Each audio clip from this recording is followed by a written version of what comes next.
The tradition is here. The memories are waiting. Next.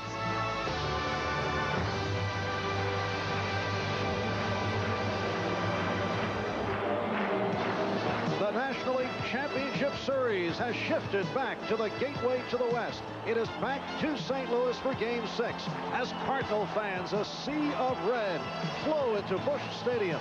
And they will be heard here tonight as the Cardinals look to extend the series one more night. And tonight, the Cardinals are hoping to avert the Giants' first pennant celebration in 25 years. It is an unseasonably mild day in St. Louis as we get set for Game 6. Hi, everybody. I'm Marv Albert, and welcome to the start of our prime-time coverage. Vince Scully and Joe Garagiola will be along with the play-by-play in about 20 minutes. For the Giants, it will be left-hander Dave Dravecky. He pitched a two-hit shutout against the Cardinals in Game 2. Last Wednesday, the only hits 2 singles, and that was it. And the Cardinals go with John Tudor, who was beaten by Dravecky. It's been a comeback season for Tudor with that broken leg injury back in April. He turned it around and compiled a sparkling record of 10 up and 2 down. Jack Clark out of the lineup again tonight. There was some speculation that he would be able to return, but that ankle is still bothering him, so Clark sits it out. Now, the focal point of attention back here in St. Louis figures to be Jeffrey, don't call me Jeff Leonard. St. Louis players and fans are upset about his negative remarks concerning various Cardinals and the city of St. Louis. Now, on the field, Leonard has had a sensational series. He has backed up his bravado with 4 home runs. 4 home runs the first 4 games, which set a league championship record. And with a .412 batting average, he is a strong candidate for most valuable player honors.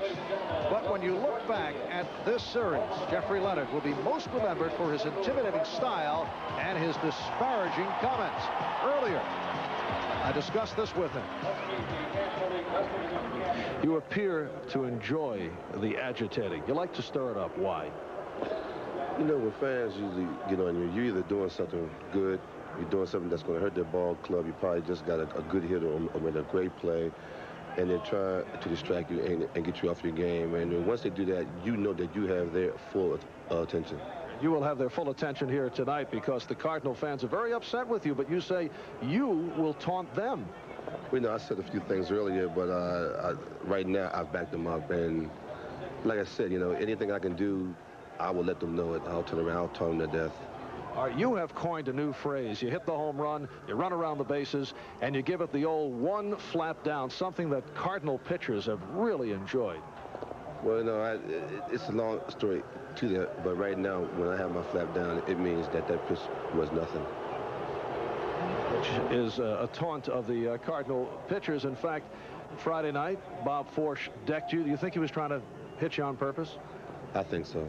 But, you know, him being a seasoned vet, he had to do something, and I think it showed an example for his ball club, you know, hitting me and showing them that, you know, you just can't do these types of things. Will there be retaliation? Do you plan to get back at these guys? On the team standpoint, I think we already have, but winning this whole thing will definitely be it. On a personal standpoint, I may have to wait.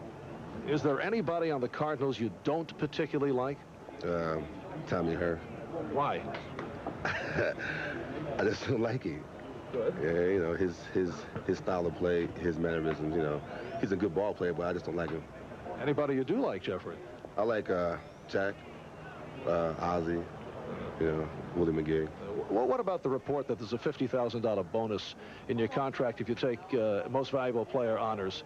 Is this something that you are thinking about? I'm really not. You know, all these things were put in my contract 3 years ago, and, you know, the ups and downs the Giants have been through, I haven't even thought about it, and I still haven't now. But my main concern is just winning this thing, whether I get it or not. All right, they call him the Hackman. Jeffrey, don't call me Jeff Leonard.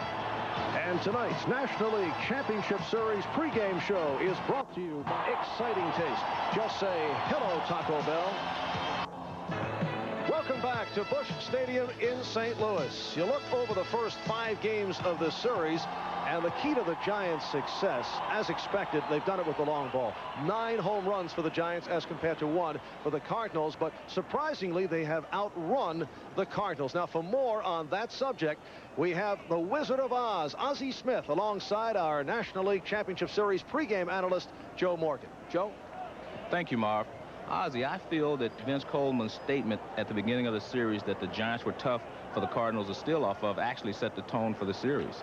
Well, I don't know if it set the tone. I think that there are certain clubs in the National League that it may be kind of tough to run off of, and these seem to be one of the guys over the years. You've seen a lot of pitchers improve on their moves to home plate, and of course, going into this series, you knew that you had Rick Russell over there, who doesn't have a real high leg kick. All the left-handers, and it's always a tough situation when you go against guys that have some experience, have been around a while. They realize that the game has become so fast now that you better shorten up your move to the plate or you get ran to death. So, I think it was from that standpoint that, he was speaking, and I don't think that that's really going to change his approach to the thing. The opportunities really have not presented themselves, Joe, in this series so far. As far as running is concerned, you don't want to just run for the sake of running because you can run in the outs. Now, they've pitched out a couple times and gotten us on pitch outs, but I think that's just by chance. Right. Dave Draveki's on the mound tonight. Last time he pitched a 2-hitter. Anything special you're going to do against him tonight? Well, no, I'm not going to give away any secrets, but I think the results will be a little bit more favorable for us this time. You seem like you have a little cold. I do have a cold. I've been fighting it. Anytime you have to fight the blustery winds of Candlestick, it gets a little windy out there. But this is no time to be laying back, laying off. We got to go out there and battle, and hopefully tonight we'll come out victorious and push this thing to tomorrow night so we can win it. Thank you a lot, Ozzie. Back to you, Marv. Thanks, Joe. We'll take a short break right here. When we return, we'll be back to take a close-up look at this series that has certainly had its share of ups and downs.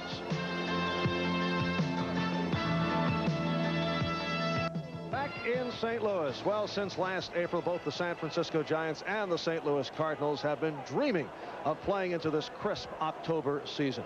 Let's take a look back at this series with an assist from Carly Simon. Both the Giants and the Cardinals are hoping that they have the stuff that dreams are made of.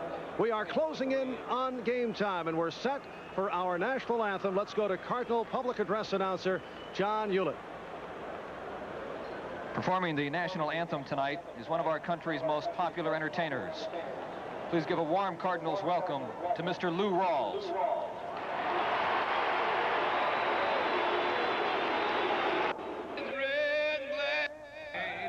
That our flag was still there.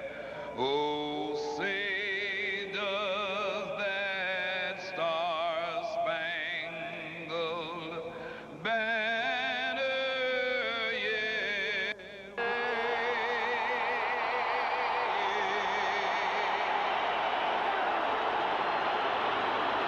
So it'll be Dave Dravecky for the Giants, John Tudor for the Cardinals. That is it for the pregame show. I'm Marv Albert, Vin and Joe with Game 6 after this NBC News Digest. NBC Sports presents the 1987 National League Championship Series. Tonight from Busch Memorial Stadium, the San Francisco Giants versus the St. Louis Cardinals. Brought to you.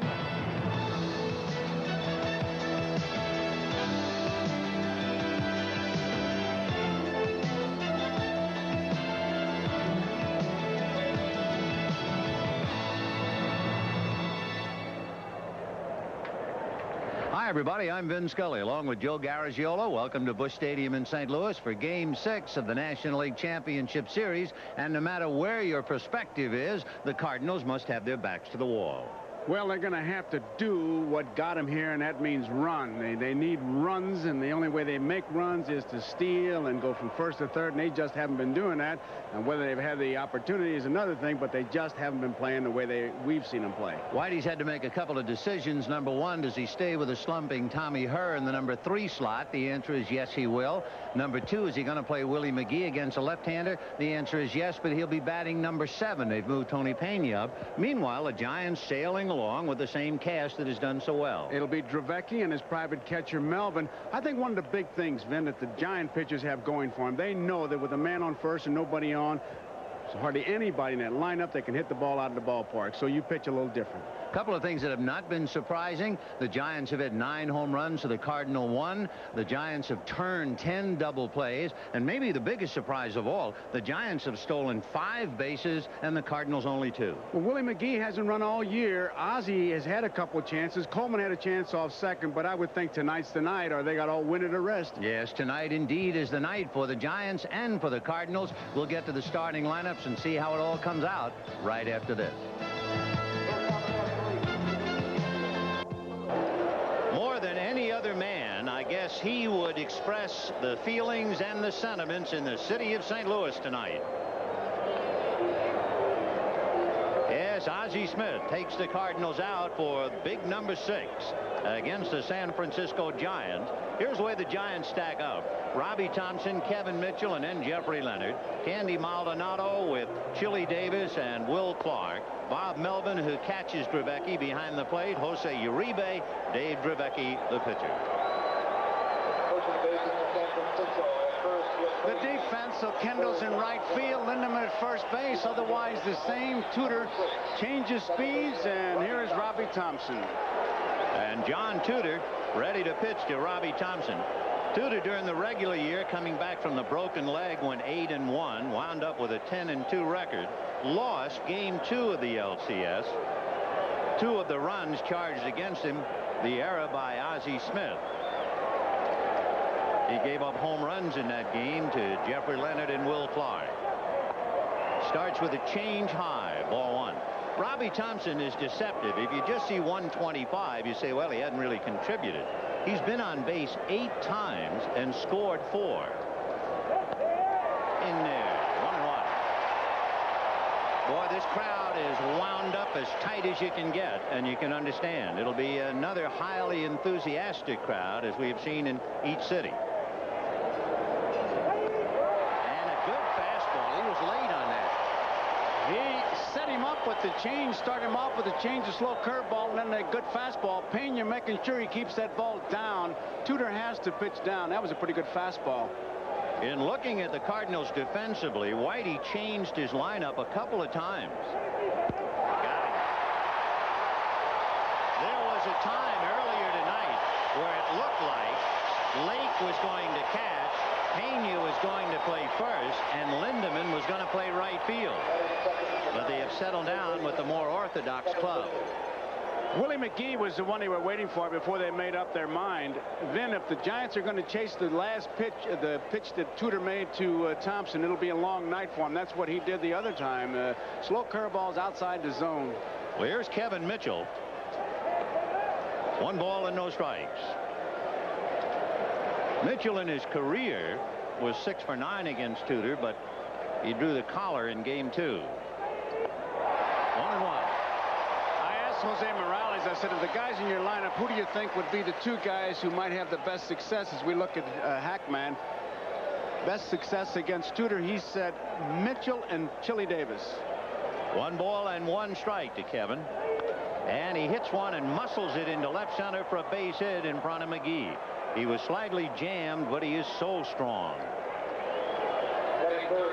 A confrontation. John Tudor and Jeffrey Leonard.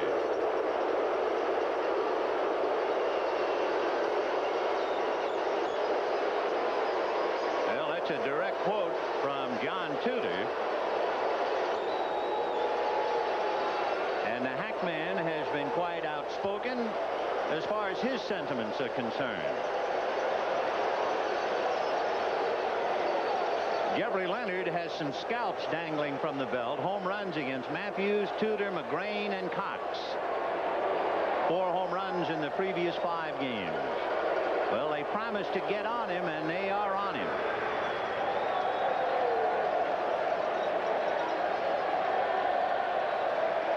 And they're beginning a chant now. Jeffrey, remember in San Francisco, the fans were chanting and taunting Ozzie Smith. 0-1 to count. You will notice course, throughout the night, not only the colorful Cardinal red splash throughout the stadium, but when they are really excited, they will be waving white towels. And boy, they are singing the chant, Jeffrey to the sky. It's the same kind of reaction the villain wrestler gets, the junkyard dog or somebody like that. And Jeffrey just goes about his business. 0-1 the count. 1 out, first inning. We're just starting up with Mitchell at first on a base hit to center. And he just got back. They had him leaning the wrong way. And Mitchell was able to get under the tag. Lindeman is not so sure that he did not get him. You watch Mitchell. Mitchell is leaning. He's got a pretty good lead. Not as far as he can get. He did a double take there. The ball was there. Tag was late. I believe he got his hand in there, but it was a high tag. Yeah, the tag was maybe above the elbow, on the elbow, and the hand just did get there. John Kibler umpiring at first.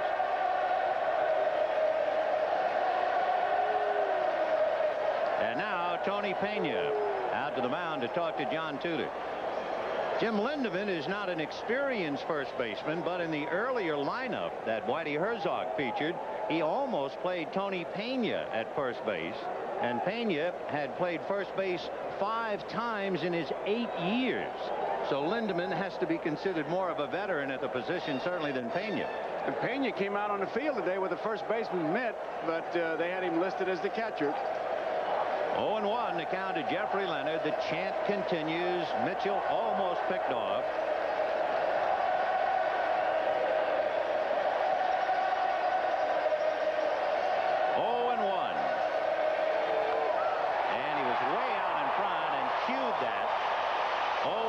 The count, and there you can see some of the towels. You'll see a lot of them before tonight is over.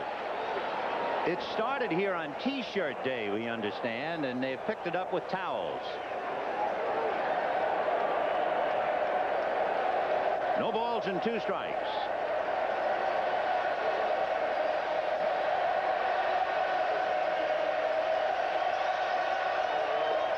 One ball, 2 strikes. The last time Tudor faced Leonard, when he was effective, it was with the slow pitches on the outside part of that plate out of the zone. He was a little bit too far out with that one. 1-2 to Leonard. On deck, Candy Maldonado. Got him, and look at the towels. They go wild. A snowstorm at Busch Stadium.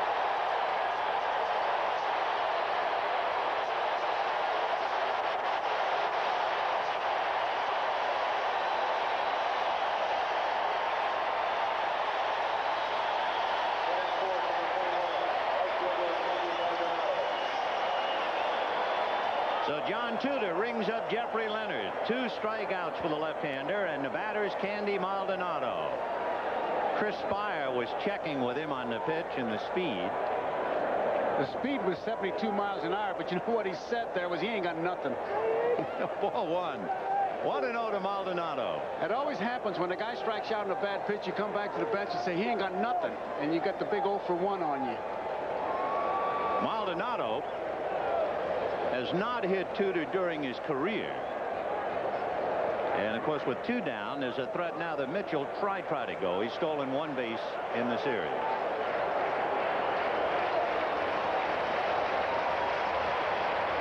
Mitchell at first, 2 out in the first inning, no score.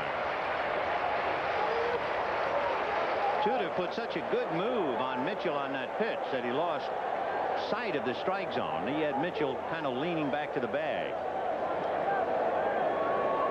What he's done too is really cut down that lead on a base hit. They got a pretty good chance to get him at third base now. Right foot not quite on the rug. In there. He gets a lead, but he's breaking back, and that's where he cuts it down. I mean, how far he gets out there means absolutely nothing, because Tudor's been able to freeze him and have him go back. 2-1 to count to Maldonado. Chili Davis on deck. Lindeman holding a corner on Mitchell. 2-2. I tell you what it looks like right now. It looked like the early innings of the Greg Matthews game. He's putting that ball in the outside corner, and then he's slipping a little bit out of the strike zone. He's changing speeds, and unless the Giant hitters wait for that ball, they're going out trying to get it, and they're not going to be successful doing that. 2-2. fly ball to straightaway center. It's playable, and McGee is there. No runs, 1 hit, and a man left at the end of half an inning. The Giants nothing. Coming up, the Cardinals. Here's the Cardinal lineup with Vince Coleman, followed by Ozzie Smith and Tommy Herr. Jim Lindeman in the cleanup spot. Terry Pendleton, Tony Pena, and Willie McGee. Jose Oquendo and John Tudor, and Dave Dravecky on the mound. On defense, it's the same way against the left-hand pitchers. Leonard Davis, Maldonado. There you see that infield. Uribe having a good series. And Bob Melvin is the private catcher behind Dravecky. Has a good slider, sinker, cuts the fastball. And it's easy to tell when he's got his good stuff. He'll break bats. Last time he broke 5. So keep track of that, and you'll see how good he's doing. Remember, he pitched a 2-hitter to shut him down 5-0. One of the things happening to the Cardinals in this league championship series is reflected in Vince Coleman and what he has done. When you have a left-hander like Dravecky on the mound, Coleman, one of many switch hitters, bats right-handed. He is still looking for a hit as a right-handed batter. He's 0 for 8. In there. And when you look at the Cardinal switch hitters, when they're hitting right-handed, they're batting 143. And the entire team against left-handers hitting just 169. So that's where they are and why. Roller to shortstop to Jose Uribe. 1 away. Ozzie Smith will be the batter, as you might well have expected. Jeffrey Leonard had quite a reception committee out there in left field. Lots of noise, lots of chanting, and lots of signs. Perhaps the most obvious was a large sign that said, "Leonard wears his IQ, 0-0. Another one reminded of his utterance following their home run. Big sign that said, "Let him wait." Well, we'll see. 1 ball and no strikes to Ozzie Smith. It might come as a surprise to you, but Ozzie Smith's bat is heavier than Jack Clark's bat. And certainly you would think the big home run hitter would swing the heavier bat. Ozzie's bat normally is a 34-ounce bat, and Jack Clark's only 31-ounce. However, sometimes, just depending upon the field, Ozzie will go with Jack Clark's bat. It's really Joe Morgan's model. Clark uses the Joe Morgan model and get that good bat speed. And he rolls it foul outside of third. Nick Leva there to let it go by, and the count 1-2. Of course, bats. I'll remember Bob Horner hitting a monstrous home run with a black bat, and the next time he came up, he had a white bat, you know, light color. And the next day I asked him, he said, "Oh, they don't make any difference. I just reach in and grab one." If you can hit, that's the way you feel. Little foul off to the right, out of play, into the crowd behind the Cardinal dugout. 1-2 to Ozzie Smith with Tommy Herr on deck. And yet there are guys like Musial would get it. As we look at Jack Clark, would shave down the handle. Richie Ashburn said he took a bat to bed with him. He was so much in love with it. John the corner, waiting for Bob Engel, and it looked like Engel looked at Ozzie. Ozzie looked at Engel, and then the right arm came up. That was an echo of a call. Melvin really setting up on that outside corner. There's that backdoor slider. What he does is start that ball outside the zone, and it breaks to catch the outside corner, hoping that the hitter gives up, which Ozzie did, and that's why it's called the backdoor slider. You're slipping in through that back door. So with 2 down, here is Tommy Herr. No score, first inning. For the Cardinals, this is an anniversary. 2 years ago on this date, they were down 2-1 and beat Los Angeles 12-2 thanks to a 9-run second to even the series. 1-0. 2-0. Then Tommy Herr hitting 105 is 2 for 19 with 11 flyouts. He's hit the ball in the air far too much for him, and in batting practice he was really concentrating on chopping down on the ball to get the ground ball, or at least the line drive with the overspin. 2 balls and no strikes. That's in there. Whitey Herzog had to make a decision about the number 3 slot in the lineup. He was thinking about perhaps switching Terry Pendleton. And Herr was finally put back into the number 3 slot. In the pregame show, Leonard says he just doesn't like Tommy Herr. What a statement to make. No reason, just doesn't like him. 3 balls and 1 strike to count. 2 down, first inning, no score.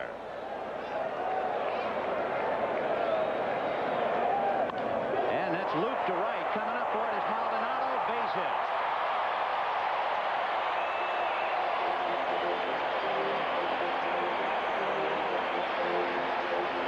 So Tommy Herr, a 2-out single, and that will bring up Jim Lindemann.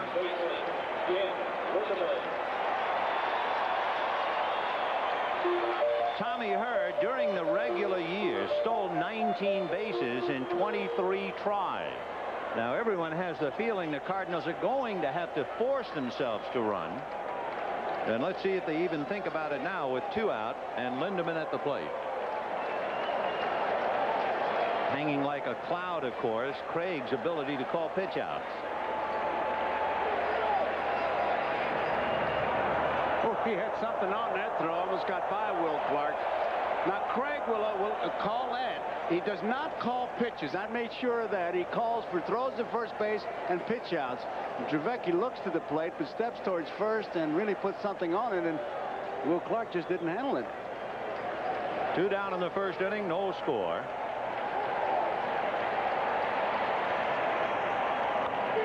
Hit to center for a base hit, and Tommy Herr has been waved to third, and he's in there without a throw.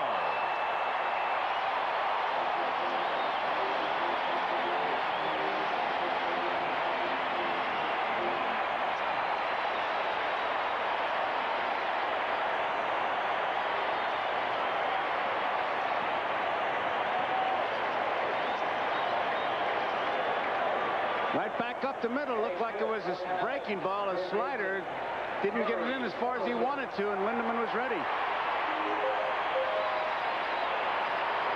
So Terry Pendleton coming up, and for the Cardinals, a completely different ball game.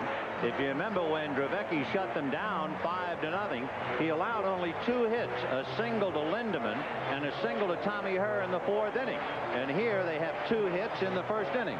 It's kind of interesting. Melvin indicated watch for the bunt, and Pendleton looked like at him like as if to say, "Are you kidding?" So 2 down, and Pendleton at the plate. Pendleton with 3 hits and 1 run batted in. One of those 3 hits, that sinking line drive that went for a triple at Candlestick Park. No balls and 1 strike.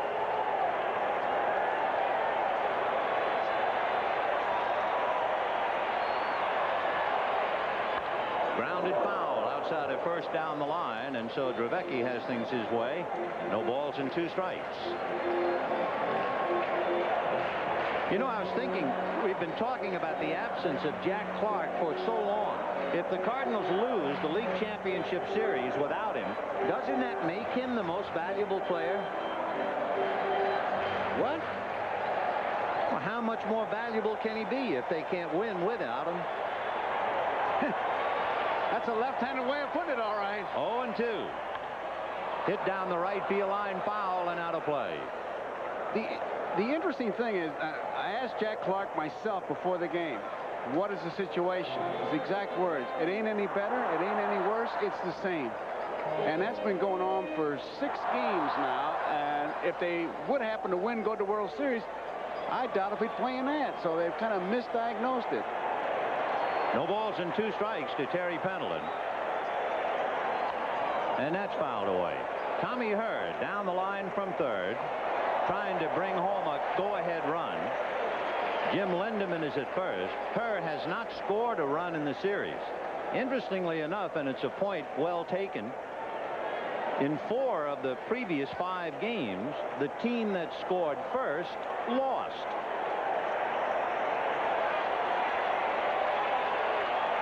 Oh, and 2.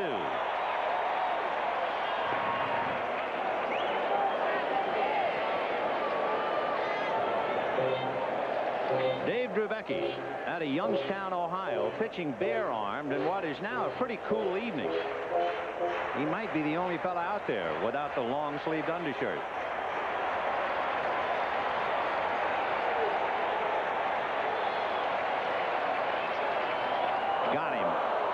Letter high fastball that really exploded. 2 strikeouts for Dravecky and 2 Cardinals left. We're going to the second inning. No score in the ball game. If you joined us a little late, the Giants had a 1-out single by Mitchell, but Tudor struck out 2, and the Cardinals had 2 singles with 2 out by Herr and Lindemann, and Dravecky winds up striking out 2. So into the second inning we go.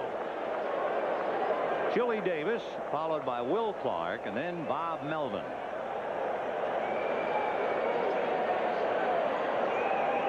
Chili, a switch hitter. He and Uribe are the 2 switch hitters in the Giant lineup. There are 6 switch hitters in the Cardinal lineup. Right.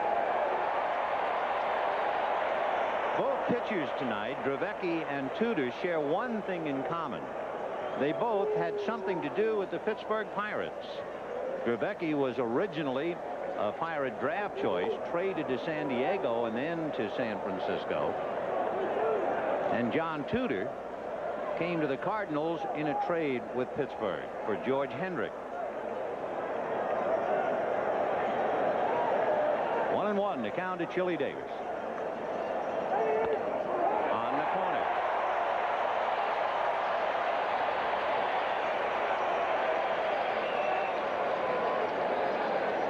Tudor and Dravecky have had some great postseason moments.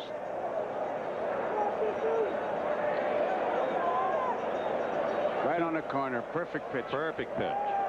1 ball and 2 strikes. 2 years ago in September, when the Cardinals were driving to the division title and ultimately to the World Series, in the month of September when they really needed him, Tudor had 3 shutouts and a string of 31 straight scoreless innings. And you might remember he won games 1 and 4 in the World Series, only to lose game 7. 3-2. Tudor's another one of those pitchers who can be a little bit distracting if you're in a batter's box, because he doesn't concentrate on that plate all the time. In his windup, he'll turn away and look away, but he'll find that plate in plenty of time. But it is distracting. Full count to Chili Davis.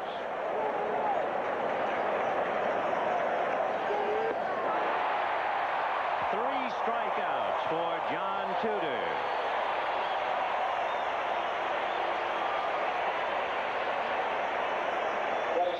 Tudor's high in strikeouts this year, 7 against Philadelphia. And when you look at John Tudor, you're looking at somebody whose name is already indelibly written into the Cardinal record books. He now has the best winning percentage of any pitcher in Cardinal history, with 50 or more decisions, displacing the great Mort Cooper. 0-1. Will Clark, you might remember, homered against John Tudor, almost past Maldonado on the base path. He has hit in all 5 games. In there.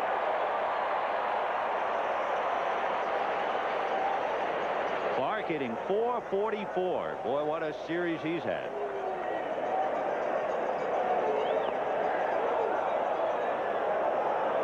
Two balls, 1 strike. They really expect Clark to pull that ball. McGee's in towards right center field, but Clark's pattern has really been to hit to the middle and to the left field. I guess they remember that home run he hit, which went right up the alley over the right field wall. And then a fan got it and threw it back on the field. 2 balls, 2 strikes. Ball 3. So he went 3-2 to Davis, struck him out, and comes back full with Will Clark. Bob Melvin on deck. That curveball just didn't break. Didn't break at all.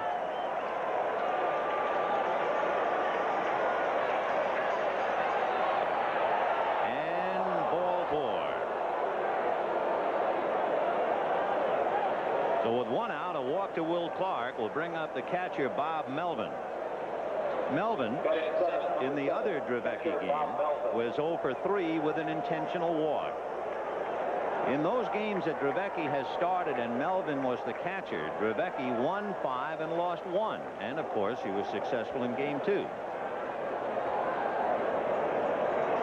Dravecky has turned in 3 shutouts this year. Melvin caught 2 of them, plus the league championship series shutout. You saw Pena check with Whitey Herzog, taking a quick look again, because you got a combination you'd want to start maybe a play to stay away from the double play. And that's hit to the hole. Base hit into left field as Ozzie misses it. And to second base goes Will Clark. So now the Giants are in business. First and second and one out. They were working with Melvin during batting practice. He was standing too straight up to go down into the ball. He certainly got down into that one. Ozzie Smith gave it a good effort, but it's a base hit into left field. And with runners at first and second and one out in the second inning, Jose Uribe coming up. Uribe went 1 for 4 against Tudor in game 2. He had a double. He also hit the ground ball with the bases loaded in the 8th inning of that game. The ball going through Ozzie Smith's legs, good for 2 additional runs.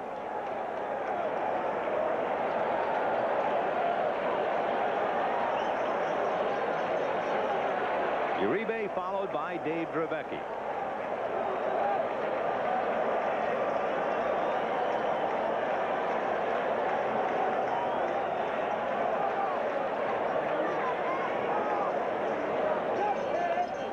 One ball, no strikes. Then there's no doubt they moved him closer to the plate. Remember how we talked about how he couldn't cover the plate? He can certainly cover it now with the... It was amazing how far away from the plate he was. But you can see his right foot as he checks in, and he has really moved up on it now. One ball and no strikes to Jose Uribe, an ex-Cardinal. Back up to Ozzie. Way out in front, cued that off the end of the bat right into the Cardinal dugout. One other thing it does, as Tommy Hurt comes in to talk to Tudor, is when Uribe moves up like that, he's really trying to take away that outside pitch, and it's up to the pitcher to jam him inside. If you feel like you're quick enough, okay. But you're really looking to take away that outside pitch.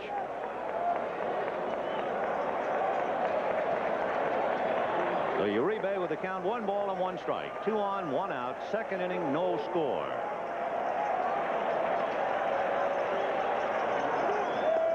Wouldn't chase it. 2-1. Tudor with 3 strikeouts, 1 walk, and he's allowed 2 hits.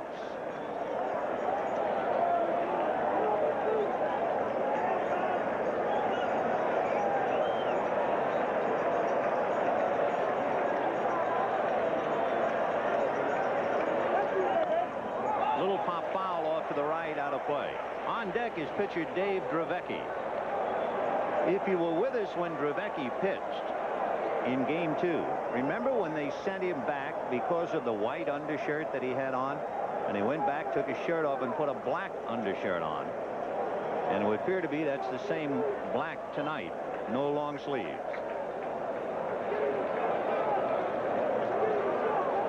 He had a chain and a medal around his neck in game 2, but he's not wearing that. Who doesn't these days? They all look like Mr. T starter sets. 2-2, the count to Jose Uribe. And that's hit to left center field, racing over McGee to flag it. Oh, what a big play.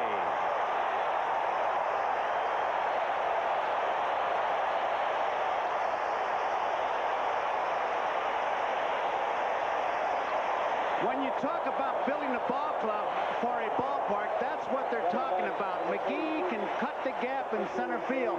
Coleman in left field with great speed. It's not just the stolen bases. When you talk about Cardinal speed, it's plays like that saved an extra base hit, 2 runs in the big inning. So Willie McGee, who was a questionable starter because of the painful left wrist and sore thumb, finally opted to give it a try, and boy, did they need that gold glove out there on that play. So McGee runs it down, 2 out, runners at first and second, and Dave Dravecky at the plate. Dravecky in his other start went 1 for 4. He singled off Tudor's glove. Ball 1. That was one of the things that Whitey was so confident when he got Tudor. He said if he pitched inside in Fenway, and then he's not going to have to worry too much because we got a great shortstop and good defense in the outfield, and brother McGee just showed it. 1 ball and no strikes to count. Way outside. So Whitey Herzog sweating a little bit on a cool night as he just dodged a bullet on that great running catch by McGee And now his pitcher falls behind to the opposition. 2 balls and no strikes to Dravecky. And Tudor has made 20 pitches in the inning. And Rogers still waiting to put something on the board. 2-0. On that corner.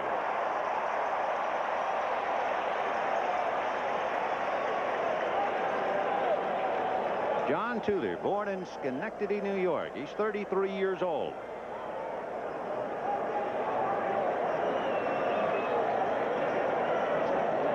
Way outside, and he's a little annoyed with himself now. Going 3-1 to his opposite number, so he'll try a new ball.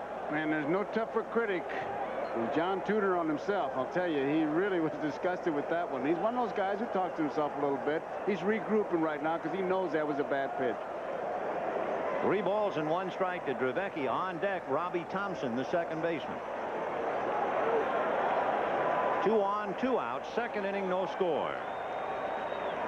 Ground ball to Lindemann. He'll take it to the bag. No runs, 1 hit. And thanks to Willie McGee, 2 left. And at the end of an inning and a half, no score. But that's another change that I see in baseball, letting pitchers hit 3-1. You got guys on base, and you got your leadoff man coming up, and I think his average was 143, so he can't be that big a hitter. And you know, when you look back, you find out he strikes out half the time. If he took strike 2, you then have the runners going and maybe get a break. So that's quite a gamble, and the numbers didn't figure that the gamble would pay off. Agreed. Jeff Leonard talking to the umpire, Greg. He's come in. He must be throwing things out there, and that's unfortunate. Yep. I was afraid. I tell you one thing, I'm surprised he's not wearing a helmet, because it is a wise outfielder, particularly under these circumstances, who would go out there wearing a helmet and not that normal cap. They're going to come in and show the plate umpire, Bob Engel. I don't know what they threw at him, and here comes Pallone.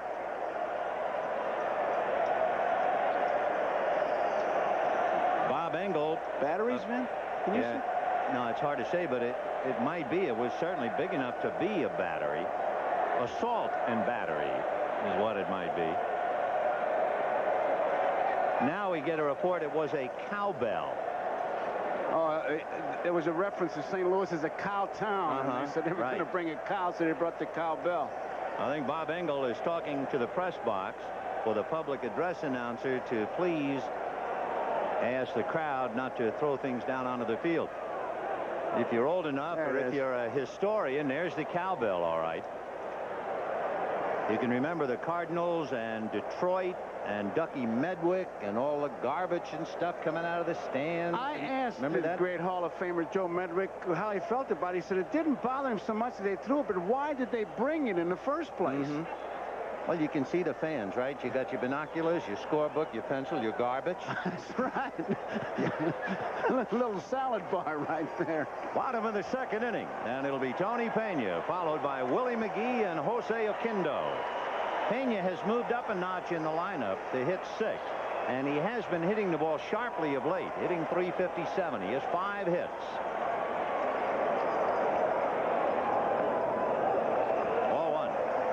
So each side has threatened the Giants, leaving 3 in the first 2 innings, and the Cardinals left 2 in the first inning.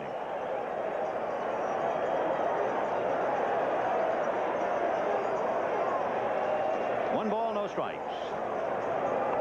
In there.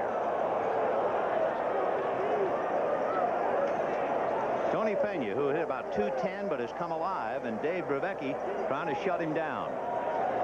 There were a lot of reasons why the Giants traded for Dravecky, but one of them certainly is under the heading, if you can't beat him, join him. He was wearing the Giants out, 10-4 in his career, and last year his earned run average against the Giants was less than a run. So they dealt for him. 1-2. That's an interesting pitch, that backdoor slider. You can see the hitter give up because he starts it way out of the zone, and it's a real tough pitch to hang in there. You think it's going to be a ball. On the hands, and he got around quickly to pull it foul into the left field corner. Still 1-2, and he'll have to get another bat. So that's number one. Remember, we were talking about broken bats, 5 in game 2. That's the first one of the night. Do you have a category in your scorebook for broken bats? With Trevecki, you have to have. I think it's really a simple yardstick to use. Forget his backdoor slider and good stuff. If he breaks bats, he's got it. If he doesn't, forget it. So Pena is the first victim. 1 ball and 2 strikes. Time called. John Kibler, the first base umpire, is watching the second base umpire, Ed Montague, and Ed Montague is running out into left field, and he is retrieving something. Montague has a hobby, and he's a very clever magician, and he's going to make that disappear.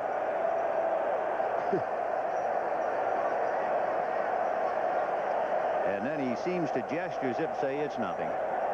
1 ball and 2 strikes. However, John Kibler and Bob Engel have another meeting halfway between home and first.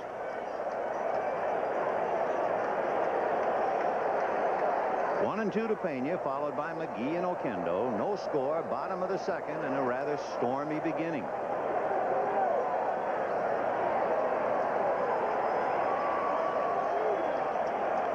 Now back. With a guy like Trevecki, you can really set up your defense. Mitchell is back. Uribe, they're protecting the hole. A lot of room up the middle. You stack the defense a certain way, it's up to the pitcher to make him hit that way. And Trevecki does a pretty good job of doing that. 1 and 2. And that's driven to right. Moving in toward is Maldonado. And he, I think, slipped. I don't think it was the case of trying to get under the lights. And Pena is on his way to third.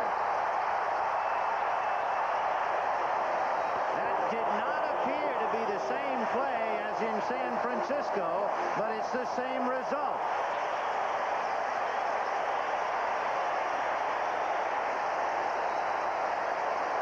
Pena really reached out. Now watch Maldonado. He's got a bead on it. He did slip, I believe, Vin. Yeah, that area sitting up here, if you look out at the AstroTurf, where Maldonado is a very damp, darker green. The rest of the AstroTurf is a very pale green. And I have to believe that it was more of a slip than anything else on the wet turf. It is a triple for Pena, and with nobody out, McGee, Oquendo, and Tudor trying to pick him up. Chopper to third. Mitchell holding, throws him out. And Pena with 2 strikes, widen his zone. He's a hacker. He swings, and he punched that ball into right field, and they got a big break. But McGee was the big man to pick him up, but that wrist must be bothering him. Here's an interesting confrontation now. This is a game within a game. Jose Oquendo had a half a dozen sacrifices. The only thing, all 6 were as a left-handed batter. So we lay that on the table in case you're thinking about the possibility of a squeeze. And remember, the 8th place hitters for the Cardinals throughout the series have given the Giants a bad time, hitting over 450. Infield is up. Ball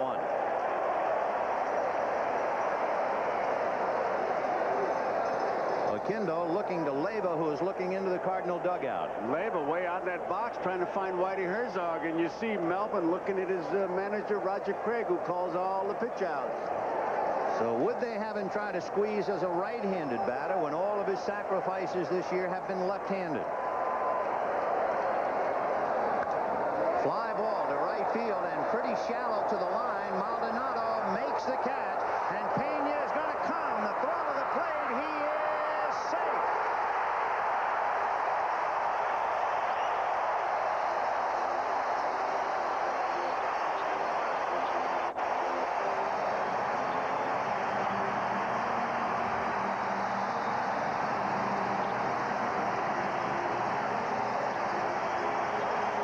That's a play Maldonado has to make. Now he runs into foul territory. He's running away from home plate, but his throw was up the third base line.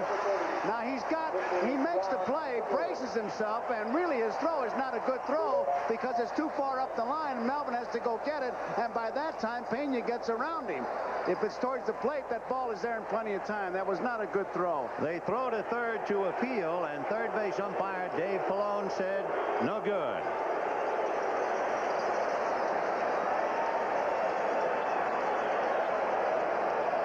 And again, time called as something came out of the left field stands, and obviously we're going to have that problem all night, unfortunately. Here's Tony Pena tagging and digging, and as Maldonado's throw tails up the line a bit, he just did get around Melvin. I'm surprised he was watching the play as much as he did. You saw him look. Now he gets around Melvin. Melvin had the ball in plenty of time, but he was too far up the line. The public address announcer making the announcement that city ordinance prohibits the fans throwing things on the field. So with 2 down and a run in, the Cardinals leading the Giants 1-0. And now, of course, we will see if it stands up or not. The team that has scored first has lost 4 of the 5 games in the series. And Vin, it's as old as the game. You can bet somebody said to Tudor, there's your lead, pal. Hold it. Yep. And again, you look out to that right field area, and apparently from high atop the stands looking down to right field, you can see, as you look at the AstroTurf, there is a definite difference in shading and colors. Very wet area out there. Why it is so wet out there and not other areas, I don't know. Left field is bone dry. It goes pretty far, too. Tudor goes too far around. 1 run, 1 hit, nobody left. And at the end of 2, 1-0 Cardinals. We'll be back after these messages from your local station.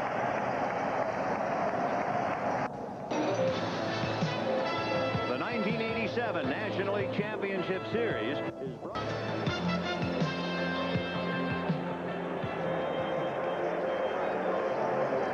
Cardinals leading 1-0 as we go to the 3rd inning.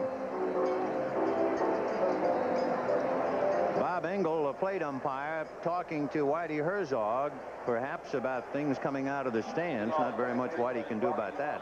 By the way, just to conclude the thought on that damp area in right and right center field, the Cardinal football team played the New Orleans Saints here on Sunday, and there is an aftermath to the game. 4-1. The game, they spray the whole field, we're understood, with chemicals, and right field and right center doesn't really get enough sun, so it is still wet. 1 ball and no strikes to Robbie Thompson. Robbie struck out in the 1st inning. Tudor barely got out of the 2nd inning. A running catch by McGee, and he went 3-1 to Drevecki. Now he starts off 2-0 with Thompson in there.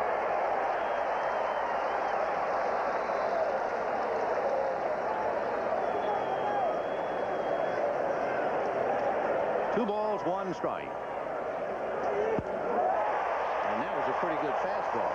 High fastball, and he just stood right by him. He did it to Thompson, if you remember, in that 1st inning when he struck him out. Picks that ball up and even out over the plate. 2-2. Ball 3. So that little sinker on which he relies a great deal, and Robbie Thompson would not chase it.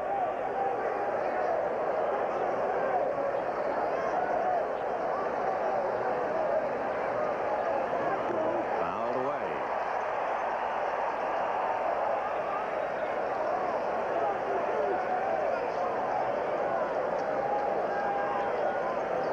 Three and 2 to Robbie Thompson. When he struck out in the 1st inning, remember, he was way out in front of a changeup that was clocked in the 70s. And he walked him. So John Tudor fighting his control. He has walked 2. But falling behind to Drevecki, he just did make it. And now he has Mitchell, Leonard, and Maldonado. Mitchell singled to center in the 1st inning. So strong. Got a pitch inside on the hands and not only fought it off, but had enough strength to push it into center field.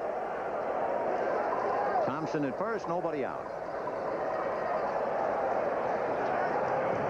He's the first base runner to at least get 1 foot on the artificial surface. Everybody else has been right at the tip, but he gets 1 foot out there on it. Robbie stole 16 bases during the regular year. And one of the interesting upsets in the series thus far, the fact that the Giants have stolen 5 bases and the Cardinals only 2. 1 ball, no strikes.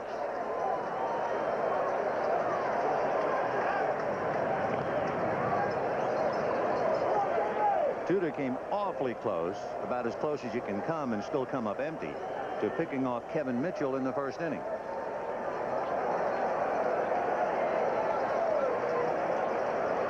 And the runner going on a pitch out that's hit foul. So Mitchell went out after it and fouled it away. I tell you, that can't be that good a pitch out if you can put the bat on it. See how far out it is. Too close. It's coming in, and Mitchell does a good job of getting that bat on the ball. The pitch out should be where they can't handle it at all and throw the bat at the ball. Mitchell did a real good job. And how he just about came off the ground. I think both feet. I think he did. Yeah. The pitch out has to be out to where if they really hold on, they go across the plate, and they can't do that. 1-1 to count to Kevin Mitchell. Robbie Thompson at first. We're in the top of the third, and the Cardinals leading the Giants 1-0.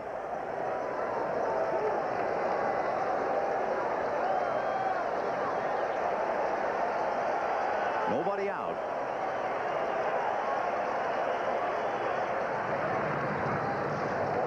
Both these managers in control. I'll tell you, both catchers after the game can go in and get a rub on their neck.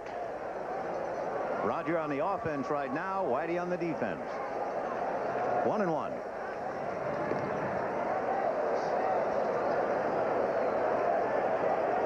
As Mitchell looks down at Don Zimmer, and so does Robbie Thompson, so did Tony Pena.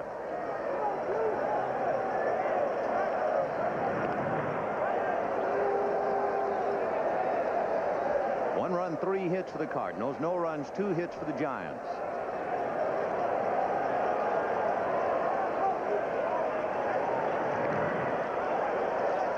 Not putting that good a move on him to keep throwing over like that. Maybe that's a commercial move to lull him a little bit.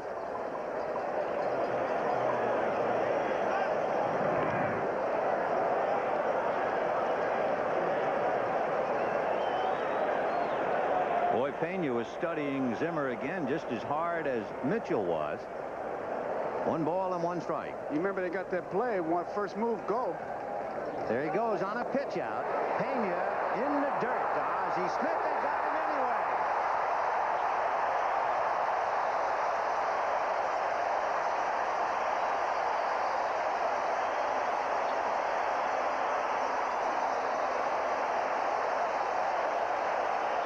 You have to give Ozzie Smith a lot of credit. Pena's throw was a one-hopper, and Ozzie hangs in there. Once again, they go out, way out to this time. He had a good ball to handle. Ozzie hangs right in there.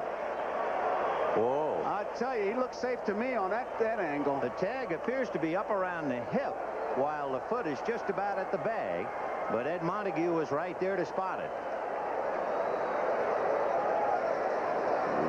He screened me on that one, Montague.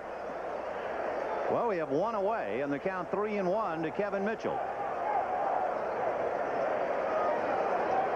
Tudor getting kind of mixed up now. Here comes Whitey Herzog. He wants to check the count, I think. Remember the 1 pitch out he fouled away. That's what he's arguing about, is the pitch out. Yeah. 3-1. So the count stays. 3 balls, 1 strike. Whitey, I'm sure, thought it was 2-2.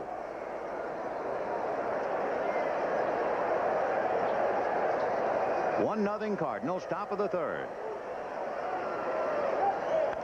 Fouled away. So a full count. Tell you, Pena had a good ball on that pitch out the handle. There's the throw to Oz. He stays right in there. His foot looks like he gets there ahead of the tag because the tag is about chest high. 3-2 to Kevin Mitchell. High pop fly on the right side. Lindemann in foul ground.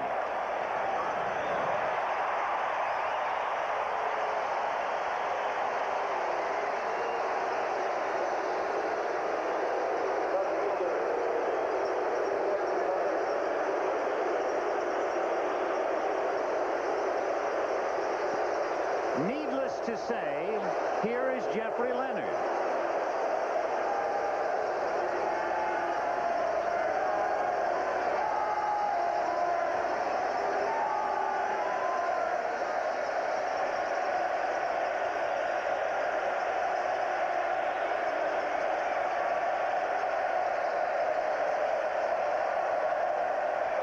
Ball one.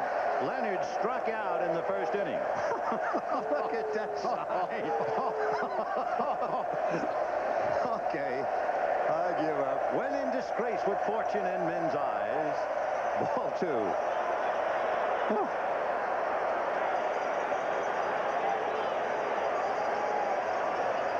Two down, top of the third. 1-0 Cardinals. On the corner.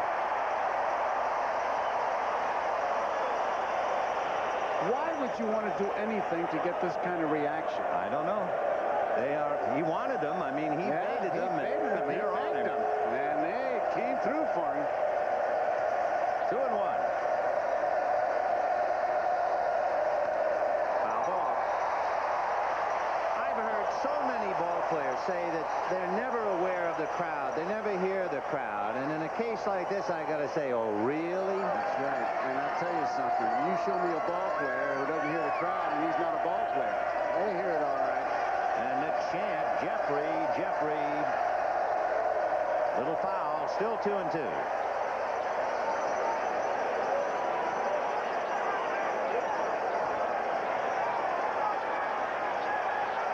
Who needs a hack man? We got Jack, man.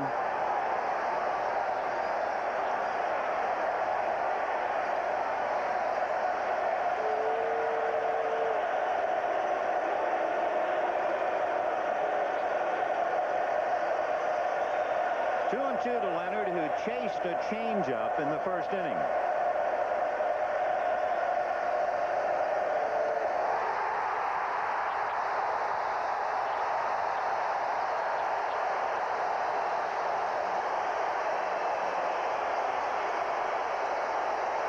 I'm sure for tonight and in this particular moment, he must feel like it is himself against the world.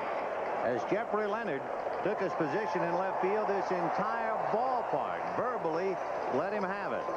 Waving towels, holding signs, chanting his name, but fortunately not throwing anything. We hope that's gone.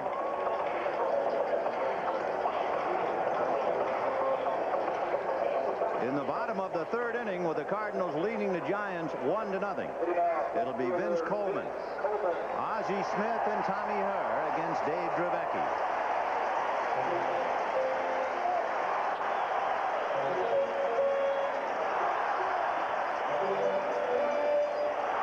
Coleman has a half a dozen hits in the series, but all as a left-handed batter. He is 0 for 9, batting right-handed.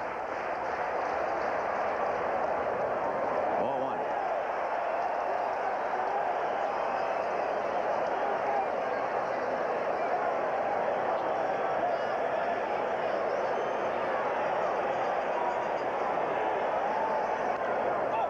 And that's foul back out of play.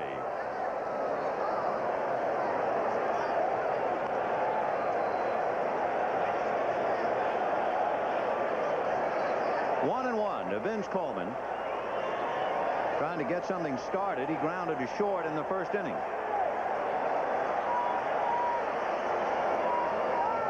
In there nicely. 1-2. Coleman's not sure of that pitch at all. And once again, it's the one he starts out of the zone and it breaks over to catch the outside corner.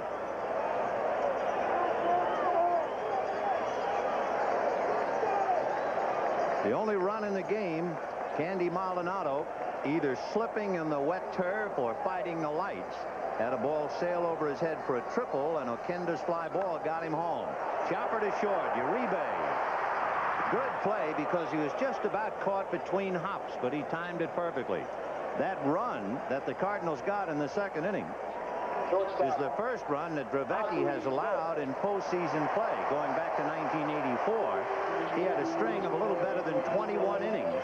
Finally go down a drain, and it took a play in right field to do that. Ozzie struck out in the first inning. 0-1.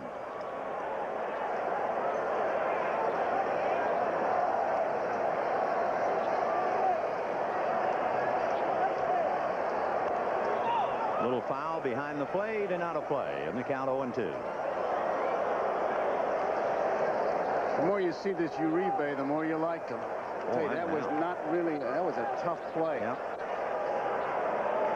In fact, I had the feeling the crowd sensed that he was caught in between hops and it was going to be a difficult play, and bingo.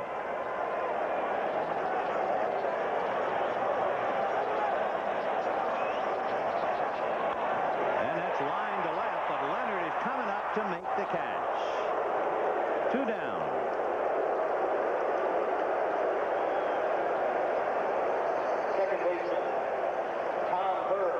Tommy Herr, the batter, single to right field in the first inning.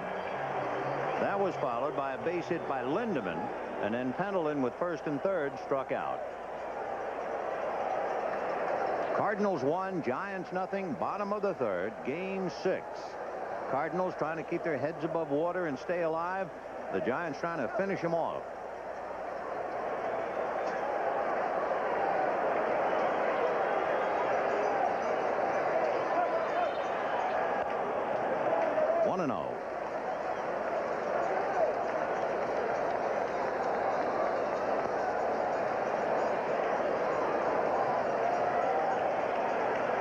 Kevin Mitchell playing right at the bag for Tommy Herr. 2-0. So Mitchell shortens up, maybe 5 feet off the bag. Everyone else normal stands. It's kind of interesting because Herr doesn't have that kind of speed. I don't remember him bunting that much. Why would he give up that much territory? 2 balls, no strikes. In there. Slider down around the knees, 2-1.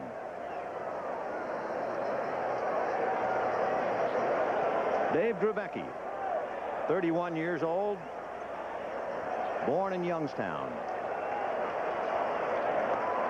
In there again, 2-2. Oh, he's got good control of that pitch. It's a hard slider, and he has really been pinpointing it.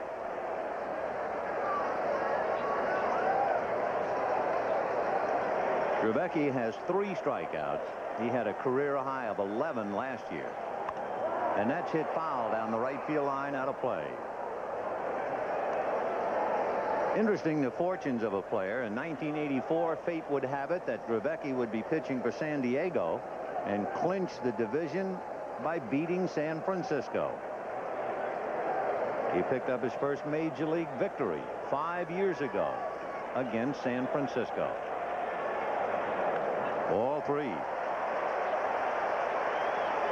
Full count to Tommy Herr with Jim Lindeman on deck.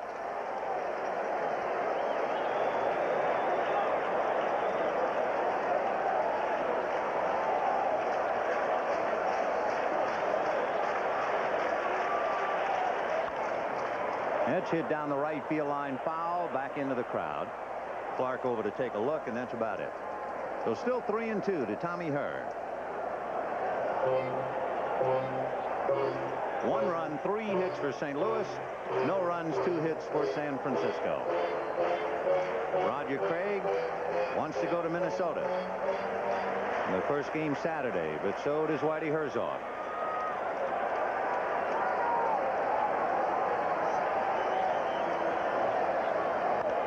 Fouled away again. Keeps going the opposite field. He's waiting on that ball on that outside part of plate, not trying to pull it. Remember, his hit in the first inning was a single to right.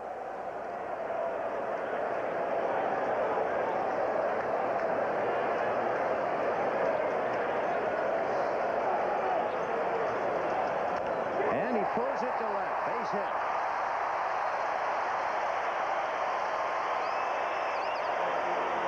So after going the other way, having already singled the other way, Tommy Herr lines it to left. And with 2 out, the batter is Jim Lindeman, who had one of the 2 hits against Drubecki in game 2 and singled his first trip in the first inning tonight. Lindeman, the proud possessor of the only Cardinal home run. He hit it to right center field at Candlestick Park.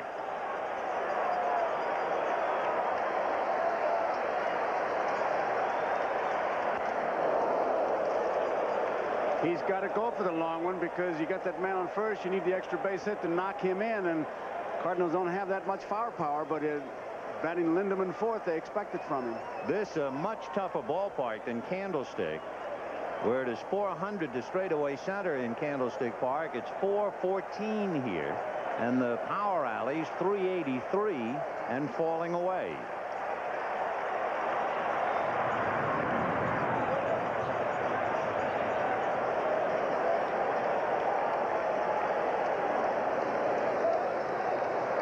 A very knowledgeable base stealer, too. He has stolen 19 of 23 during the regular year. Rebecki trying to hold him there, and he's really on the rug now. Good throw over there. Holding him.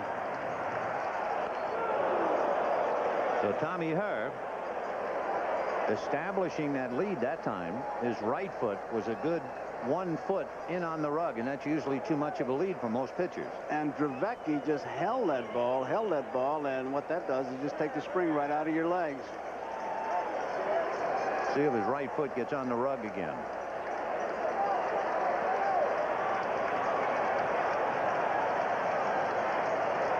Barely on it. He hasn't increased it. No, that's not as big as the last time, and yet he drives him back.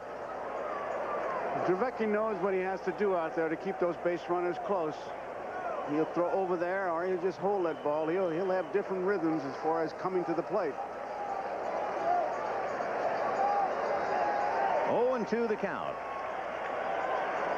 Jim Lindeman followed by Terry Pendleton. 2 out.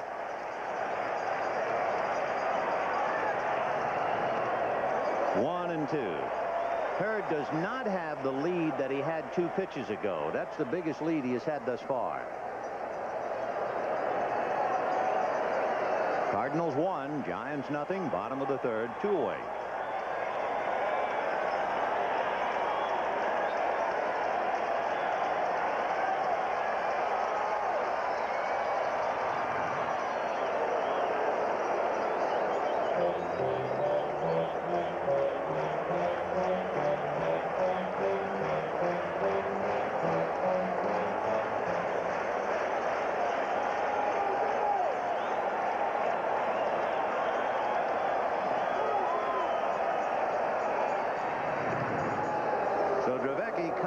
That Herr is a good base runner, and either freezing and holding him or driving him back, trying to change his rhythm. And keep in mind that Roger Craig calls all those throws over there, so really it takes the pressure off the pitcher when to go over there, because he's got another guy watching him, namely the manager. And there's a drive to left, but Leonard will handle it. And that's that. No runs, 1 hit, a man left at the end of 3. 1-0 Cardinals. Here's a look back at a very special Olympic moment. Leading the Giants 1-0 at the end of 3. Right now the big story has to be the crowd and the hack man, Jeffrey Leonard. I can't understand why he'd want that kind of reaction. I really feel it has to bother him, and I just wonder about the other players breaking their concentration. It's unnecessary and it's uncalled for. I would certainly think that it would bother his concentration, and even though he is a professional, he might actually fall into the amateurish thing of trying too hard. Well, he's got to be trying to. I'm going to show them what I can do, and that's not being yourself. So that's the game within the game, and we'll find out more about Jeffrey Leonard in Game 6 of the LCS. Let's take a look. John Tudor tuning up and getting ready. Leading 1-0 in the 4th. Andy Maldonado will be followed by Chili Davis and then Will Clark.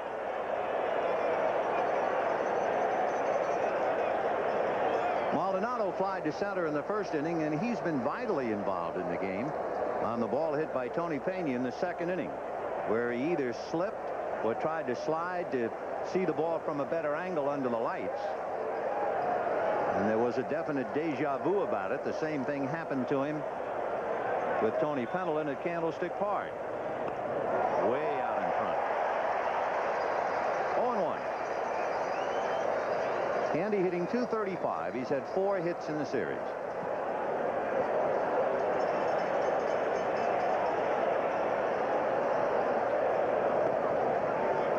One, 1 run, 4 hits for the Cardinals. No runs, 2 hits for the Giants.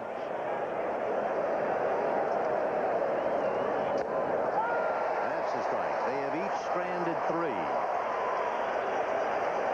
John Tudor has 4 strikeouts, allowed 2 hits and 2 walks.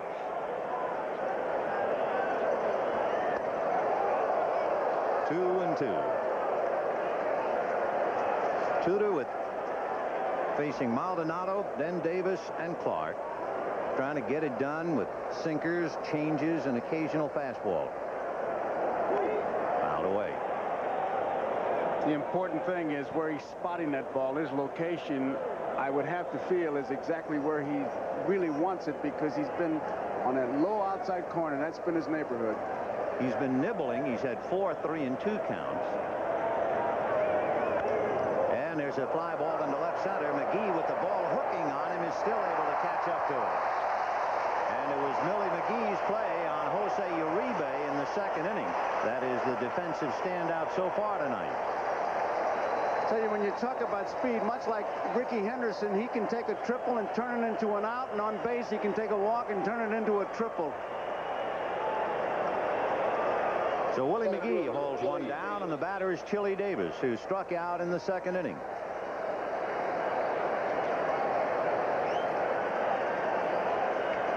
Chili has 3 hits in the series, hitting .231.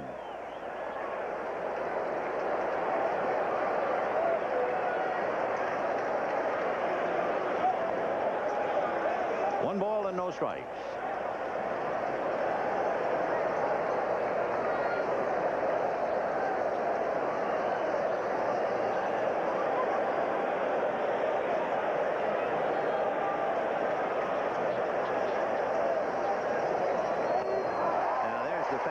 So after changing up and nibbling here, every now and then he turns one loose. He keeps you honest. The oversimplification of pitching is keeping the hitter off stride, which is what Tudor has done. But again, he spotted it well. 1 ball, 1 strike. I think if anybody fulfilled the definition of poker faced, it's John Tudor. Ball 2. The way he stares into the hitter. Deep in thought. 2-1. Has he got 3 aces? Just told you no. 2-1 to Chili. Keeping that ball away. Inside it's a home run, outside it's a single. He is really spotting it well.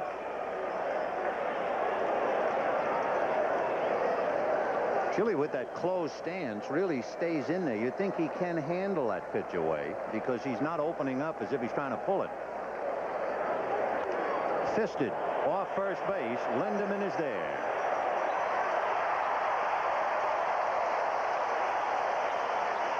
That's the pitch that sold Whitey Herzog on Tudor. You do that in Fenway Park, that shows the kind of confidence you have with that short left field fence. And Whitey figures if he does it in a small ballpark, I put him in a big ballpark and give him Ozzie Smith and Willie McGee, and I got myself a pitcher, and he was right. Classic case, wasn't it? He gave him that pitch away. Yep. Chili driving into it, fouled it off, came right in on the hands, and Chili kind of jammed himself. So 2 down, and Will Clark the batter.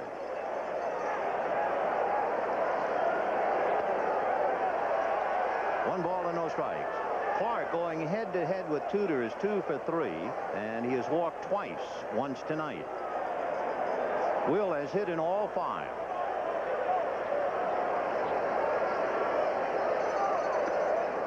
Boy, that thing really sailed. 2 balls and no strikes. On deck, Bob Melvin. It could be, just as during the course of the year, we've seen teams pitch around Jack Clark. Tudor might very well be pitching around Will Clark to go head-to-head more with Bob Melvin. Well, with 2 outs here, I think I'd go after him. High strike up around the letters. 2-1.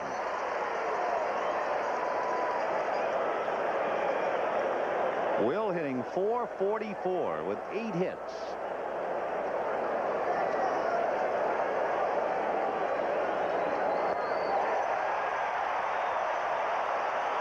And you saw with that center field shot that Mr. Tudor is calling his own game. Pena wanted a curveball. He shook him off to come back with the fastball. So he got the fastball by Davis, and now he's showing Clark a pretty good one.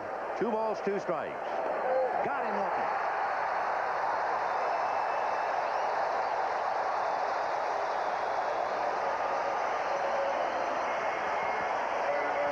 Strikeouts for John Tudor. 1-0 St. Louis. Bottom of the 4th inning. The Cardinals leading the Giants 1-0. Jerry Pendleton, Tony Pena, and Willie McGee. Pendleton struck out in the 1st inning, leaving runners at 1st and 3rd. Hitting 188 with 3 hits in the series.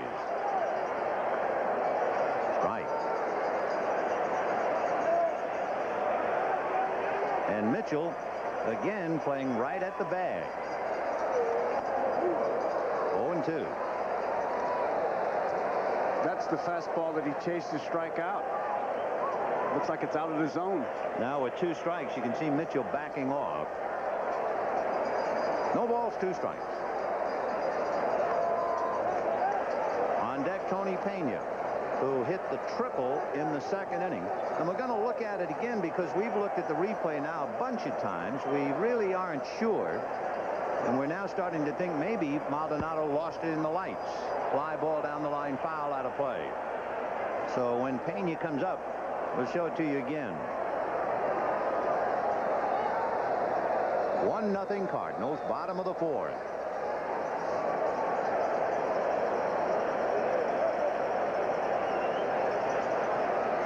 Indication it is cool. Pitchers are allowed to go to their mouths tonight.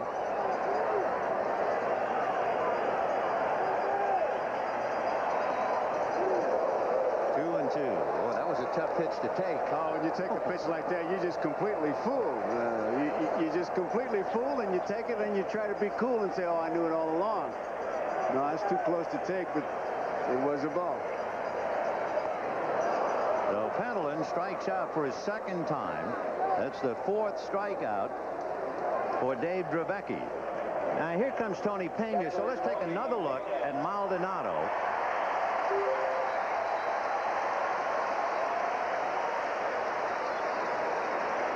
It certainly doesn't look now that he slipped. It looks like he was starting to go into a slide, and I would have to guess it was to get a better angle on the light towers atop the roof. Strange that he would be hit by lightning twice on the same play in 2 different ballparks.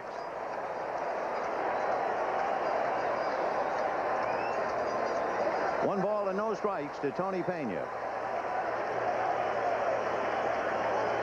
Pena with the triple, tagged up and barely got in around Bob Melvin for the only run of the game.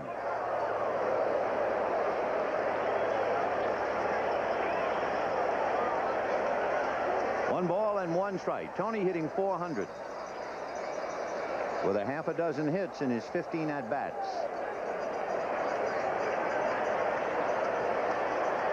Willie McGee, who has made the big defensive play to keep the Cardinals out in front. McGee on deck.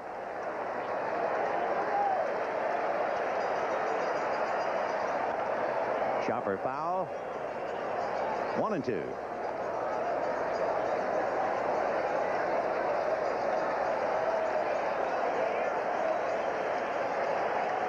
Those are the lights almost directly above 3rd base. If you're the right fielder and the ball comes off the bat and gets up there, you then want to get underneath the lights to pick it up.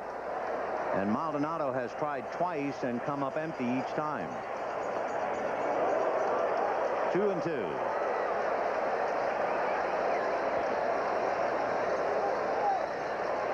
One nothing Cardinals, bottom of the 4th.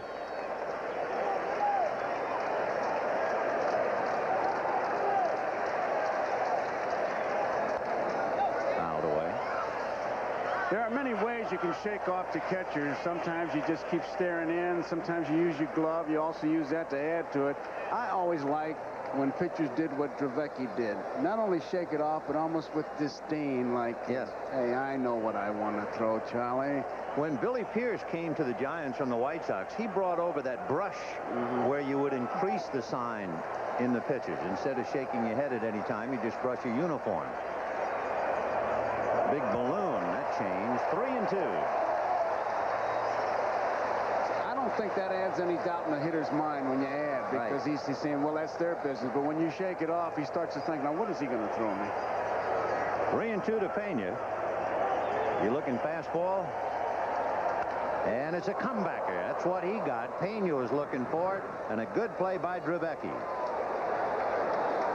2 down in the 4th. Drevecki's a good athlete. Now watch his follow through. He's ready to field that ball. He gets it, and then he's going to wave everybody off, and there it is. Look at this look. Nah, man, I know what I want to throw. No way. Oh, I love that kind of a look. That's a Youngstown look. Willie McGee chasing one. And Willie was swinging, and it looked like he was looking out to right field as if he was just groping and guessing for the ball. Well, I tell you, he chases that ball a lot. It's a breaking ball out of the strike zone. I guess one of the surprises for me, certainly when the Cardinals were at Candlestick Park with the thick grass, knowing that he has a bad wrist, I'm still surprised he didn't try to bunt even once. Nobody tried it. No? Here's another story, and of course he has 2 strikes on him. And down he goes. 5 strikeouts, so each left-hander with 5. At the end of 4, 1-0 Cardinals. Will be back after these messages from your local station.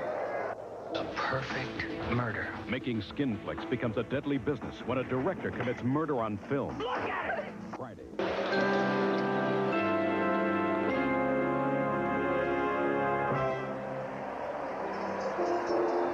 Friends, this telecast, presented by authority of Major League Baseball, may not be reproduced or retransmitted in any form without the express written consent of Major League Baseball.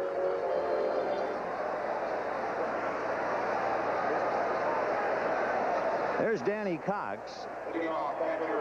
A reminder, if there will be a 7th game, Danny Cox would be the starting pitcher for the Cardinals against Atlee Hammaker.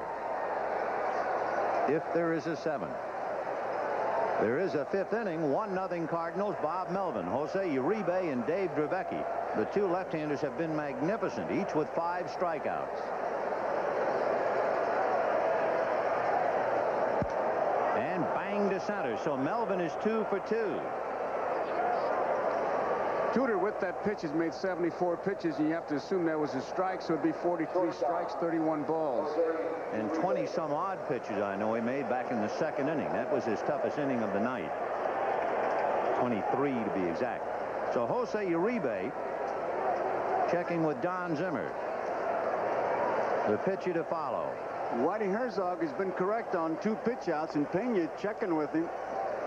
Now, just to check what they did during the regular year, Melvin did not steal a base. He was 0 for 4. Uribe, pretty much of a contact hitter. So if there's any kind of a play, it has to be a hit and run.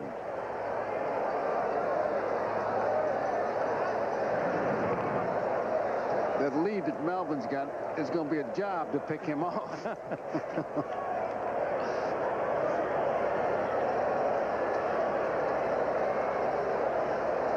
1-0 St. Louis, top of the 5th. Drevecki on deck.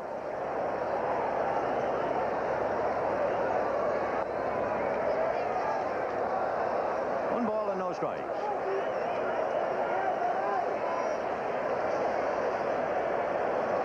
Uribe had a good look at Zimmer. I'll tell you, there's a lot of wheel spinning. Pena's taken 2 looks at Herzog. It might be just on general principles you pitch out.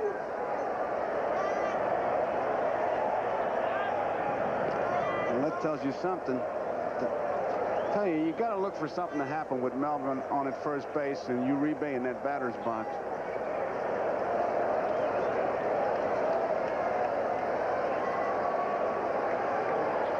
One ball, no strikes. Well, they're not thinking pitch out if they're driving him back, that's for sure. You want him to throw the ball when you have the pitch out play on. Just hold him close and give the catcher a chance.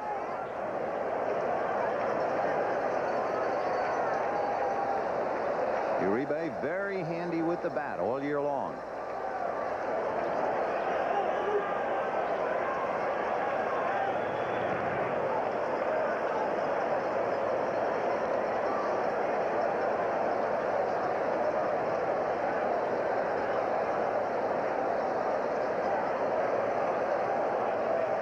Cardinals 1, Giants nothing. Top of the 5th, nobody out. Melvin at first.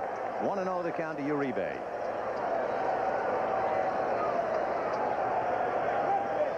And that's going to be hit into left center for the base hit. Melvin to second and holding. And now Dravecky will come up first and second and nobody out.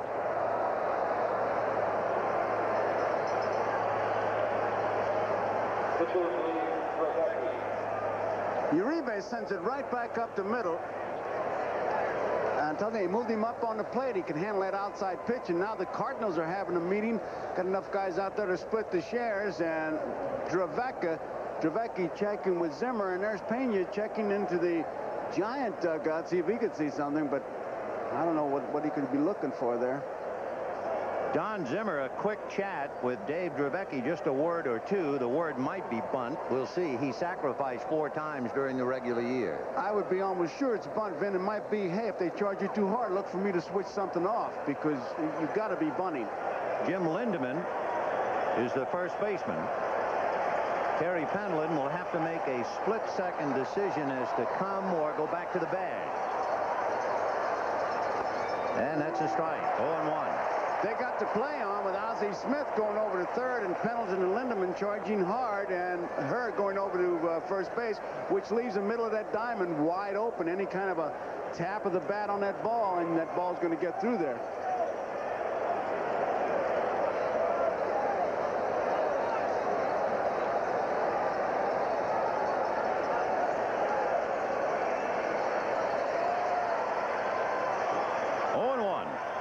The bunt is on, and a strike is taken. 0-2. You can see why they've used that play, because Melvin doesn't have any kind of speed at all, and Ozzie Smith breaking over there. Dravecky thought that ball was inside. No balls and 2 strikes. Well, in game 4, in what appeared to be a bunt situation, Greg Matthews singled. Now Dravecky up there 0-2. We'll see if they keep the bunt on with 2 strikes. Lindemann and Pendleton ready to come, and time call by Bob Engel. Requested by Dravecky. 0-2. On deck, Robbie Thompson. And he got the bunt down, and he laid a poached egg, and the throw is just in time. And there'll be an argument. Melvin did not get a good jump off second base. We talked about his lack of speed. Zimmer thought he was there. Here comes Craig. It was a beautiful bunt. He deadened that ball just perfectly.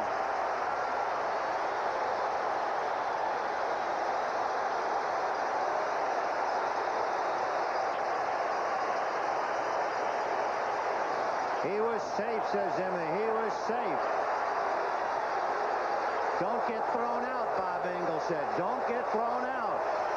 So the plate umpire is trying to counsel the third base coach. Now John Kibler, the first base umpire, trying to keep Don Zimmer in the game. So Bob Melvin is out on what appeared to be a great bunt. He just laid it dead with a little backspin. On that play, I'd have to say he was out. Yeah, Dave Pallone, the third base umpire, right there. He had the best view in the house. And Pendleton hesitated. He was going to go to third. Pena hollered to him to go to third. He was going to go no other place.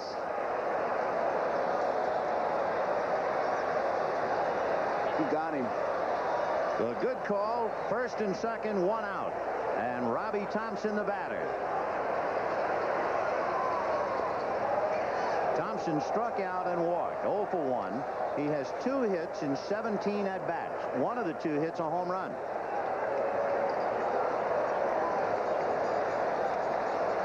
Now you have Uribe at second, Dravecky at first with 1 away.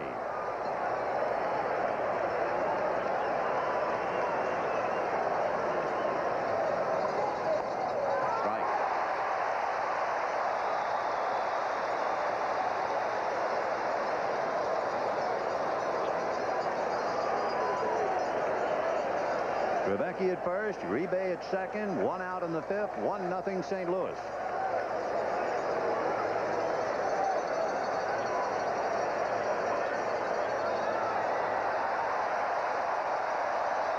Uribe's getting a good lead off second base. Contrast to Melvin, who had hardly any lead off second. He with 2 strikes. Uribe has 1 stolen base in the series.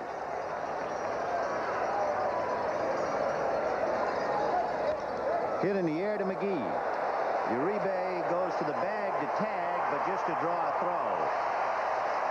That shows you how big that play at third base was. Instead of bases loaded, nobody out with a fly ball gets the tying run home, Whitey now has 2 out with runners at first and second.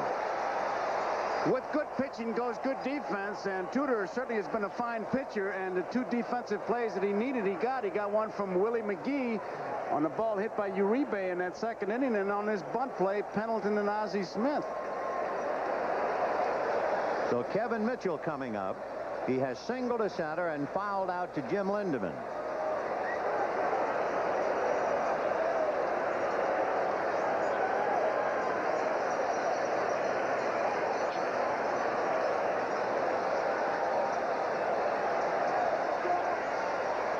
Mitchell followed by Leonard.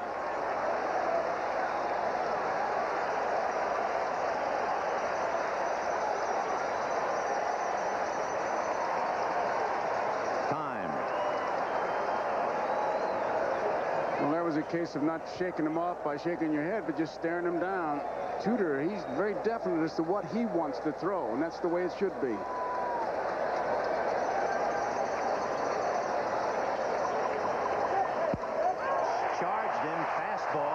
Went right after him. 0-1.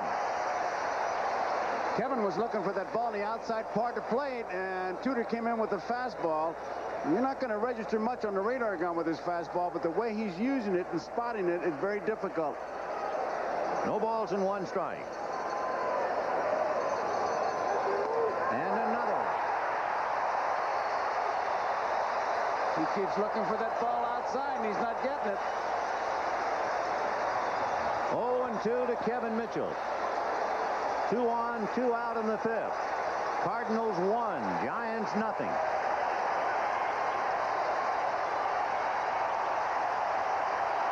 And they're on their feet at Busch Stadium. High fly ball into left center. McGee calling and puts it away. The play at third has changed the inning and maybe the game. And at the end of 4½, 1-0 St. Louis. Don Zimmer, a case in study. Zimmer, who as a minor leaguer was perhaps the brightest young prospect in the Brooklyn Dodger chain at the time, a power-hitting shortstop, severely beamed, and he was honored by the Dodgers and by baseball. He was allowed to wear a Dodger uniform and sit in the dugout, although he could not really speak. Well, he is wearing a Giant uniform now and is really speaking on that play at third base. He really goes after Pallone because he believes that he was safe. And I tell you, he's a spirited little guy. As a coach, very aggressive. He'll send you in, and you see, we've seen him in this series be 4 or 5 feet from home plate waving those runners in. Bottom of the 5th inning, 1-0 Cardinals. Jose Aquindo, John Tudor, and then Vince Coleman. 0-1. Aquindo hit the fly ball down the right field line. Maldonado charged, caught it, threw up the line to third, and Pena squeaked by for the only run of the game. That's hit just foul. Foul ball. Dave Pallone has had 2 tough plays back-to-back. So Aquindo just missed hitting that thing over the bag, but it went foul down into the bullpen, and the count 1-1. It's by Mitchell. It looked like it's going to be a fair ball, but Pallone right on that line. There you see him. No hesitation. Foul ball. He made a couple of good plays when he was the third base umpire, right. The plate umpire. The other day, yeah. One on a ball hit up along third. He ruled foul immediately. The other was the big play where the runner was running inside the first base foul line. Ozzie Smith. 2-1 to Aquindo. Fouled away. 2-2.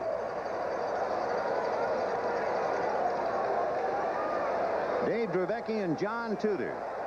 1-0 St. Louis in the 5th inning. 3-2 to Oquendo.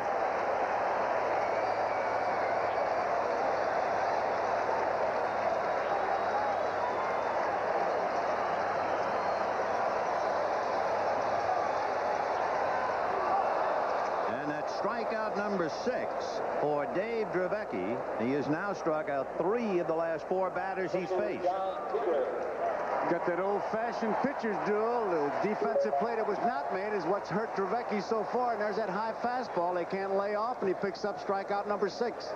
Interesting thing, too, about Dravecky is he works on John Tudor. Tudor struck out in the 2nd inning. Remember when Dravecky pitched the 5-0 shutout, his only problem, he walked the leadoff man in 4 different innings. He has struck out the leadoff man the last 2 innings. Fouled away, 0-2.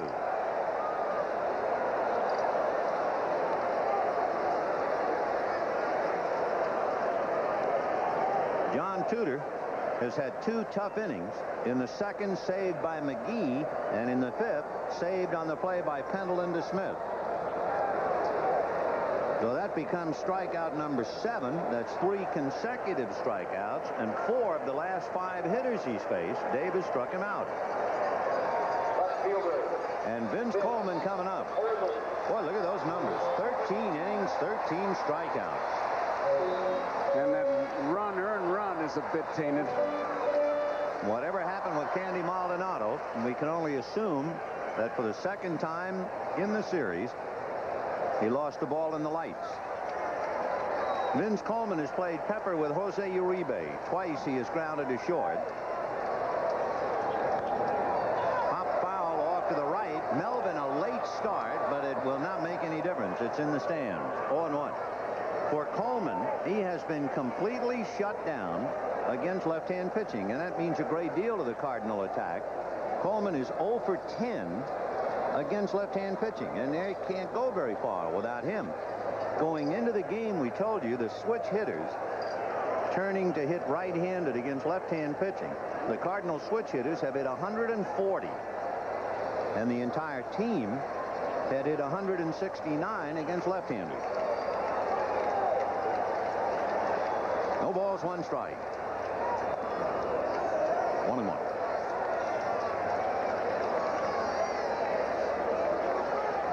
Nothing else. That fake bunt pulls Mitchell in a couple steps.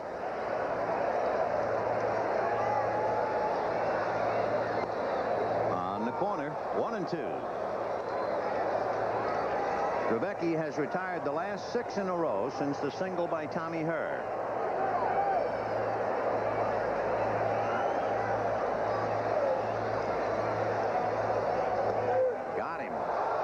Strikes out the side.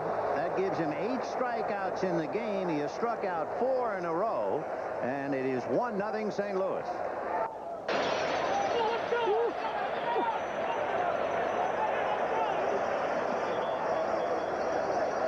trying to drum it up. That's good stuff. Dave Dravecky really pumped up. He has struck out 5 of the last 6, and he was cheerleading his team to come on, let's go. And Jeffrey Leonard will be first man up. Leonard has struck out twice, much to the delight of this large crowd. Almost to show their allegiance, there is a small island of San Francisco fandom just beyond the giant dugout, and Leonard got a standing ovation from those people in the VIP boxes. And he answers with a base hit to left field. And again, the crowd is up. The leader of the pack is the owner, Bob Lurie.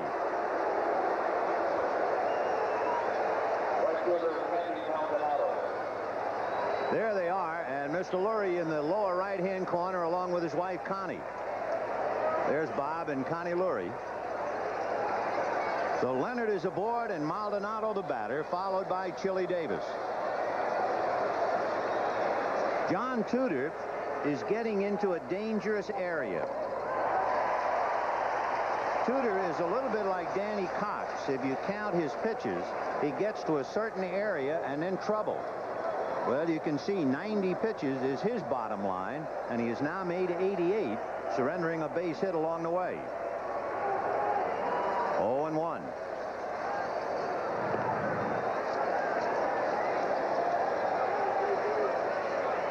Leonard stole 16 bases during the regular year.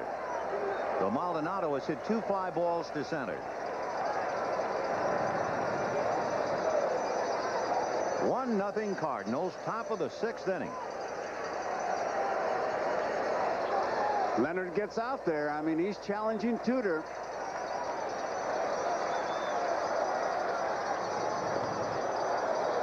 So he's so pumped up. I mean, that adrenaline is really flowing. He wants to do it all.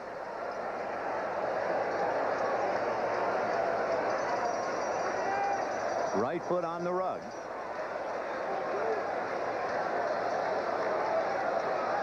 The Giants might put a play on in the sense if there is one shortcoming to Maldonado's game, he is not a fast runner. So we'll see if Roger decides to try and force the issue with a hit-and-run play. And he pops it in the air, foul, but no play. It'll be in the crowd behind the Cardinal dugout. 0-2. I tell you, if you were catching, Vin, you'd think up to 2 strikes, you'd let Maldonado swing. Now I think you have to really start spinning your wheels and saying, I'm looking for everything because of the way Tudor and Dravecky are going at it. 1 run, 4 hits for St. Louis. No runs, 5 hits for the Giants. Tudor has struck out 5. Dravecky has struck out 8.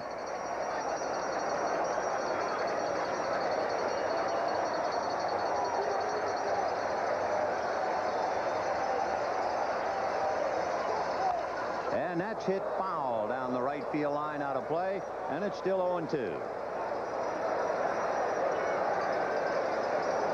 I tell you, I just can't get over how both these managers just control everything. Pena looks into that dugout. He's looking out at Tudor now. He just looked in. He may take another look, and we know what Melvin and what Brentley do. There you see Mike Rourke and Herzog. No balls and 2 strikes to Candy Maldonado. Tudor off the rubber.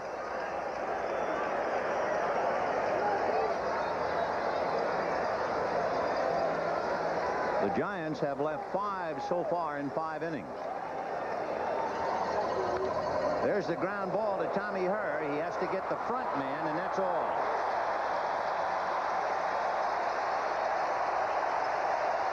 So now they'll get on Leonard as he jogs off the field.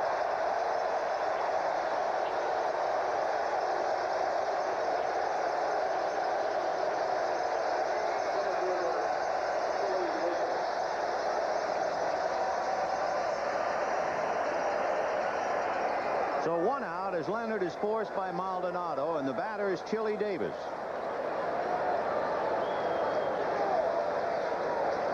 Chili Davis struck out and fouled out. 0 for 2. Grounded, just foul.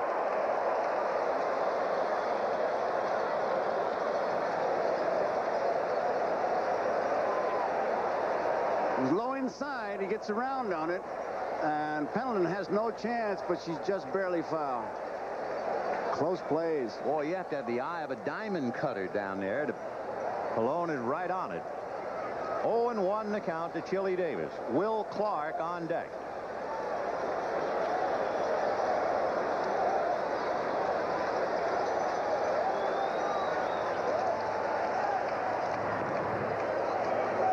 Maldonado during the regular year was a break-even runner. He stole 8. He was caught 8. He has not taken a good lead yet.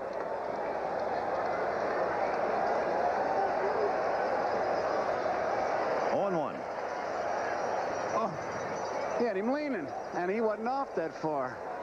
I thought he was going to get him, Vin. There's one good thing. You know he's not a particularly good runner, so you really try to go after him to intimidate him. I think if Tudor would have put the good move on, he might have had him, because he was leaning. No balls and 1 strike to Chili Davis. 1-1.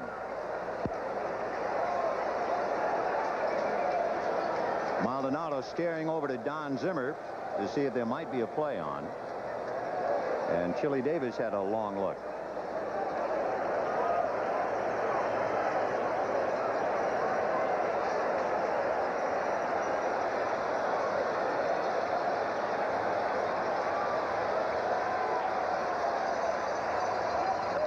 And it's popped up.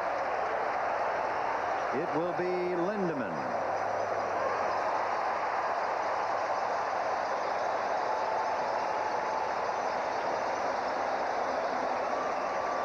So with 2 out in the top of the 6th inning, Will Clark, who has hit in 5 straight, tonight has walked and struck out.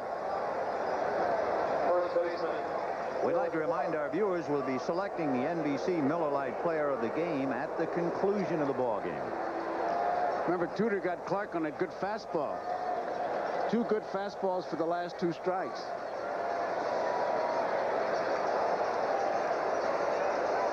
The outfield pretty well fanned out. Vince Coleman straight away in left field. McGee maybe a tad shaded, but almost straight up the middle. Clark a fine hitter, and he can use the whole ballpark. Foul back.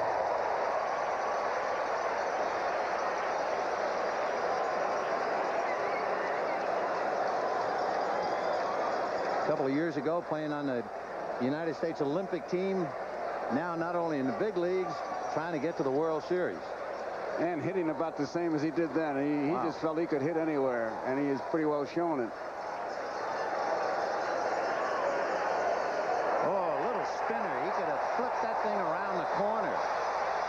And I'll bet if you ask Tudor about it, he'll tell you that I didn't want that ball there because it's way inside the curveball. You don't want that curveball there, but he just so fooled Clark, he just could do nothing but watch it. 65-mile-an-hour flip. 0-2. High fly ball to right field. It's playable. Akindo is there.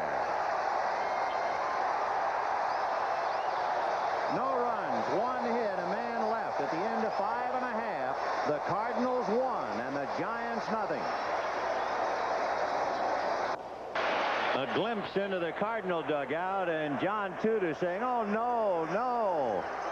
Whatever it was, he got away with it, and it's still 1-0 Cardinals in the 6th. Ozzie Smith, Tommy Herr, and Jim Lindemann. Fly ball back a third, hooking foul. Uribe and Mitchell, neither man can get to it. Dravecky, through 5 innings, has made 84 pitches, 61 strikes, Vin, and only 23 balls. So the ratio is really something. Mitchell thinks he's got to play all the way, but nope. The box that they build for special seats beat him out of making the play. 0-1 to count to Ozzie Smith, who was struck out and lined out. 0 for 2. Goes the other way down the right field line, foul, and the count 0-2. Dravecky immediately out in front of him, and he has become a strikeout terror. Remember, he struck out the side in the 5th. He has struck out 4 in a row. He has struck out 5 of his last 6. 1-2.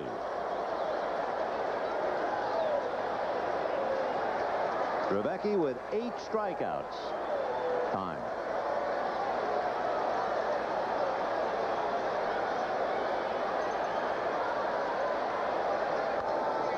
Away. Dravecky has retired 7 in a row. The last base hit for the Cardinals, Tommy Herr, picked it up with 2 out in the 3rd inning. Another foul. Just moves that ball around so well, both pitchers. It's a real delight as a catcher to watch that. Those are the rally caps. They turn their caps around. A few of them do. It's not a majority rule, though, is it? No. The 2 college guys. 1-2. 2-2. Looked like it was McGreen and Matthews, and if those 2 guys do it, they are going to be a little different. Yeah.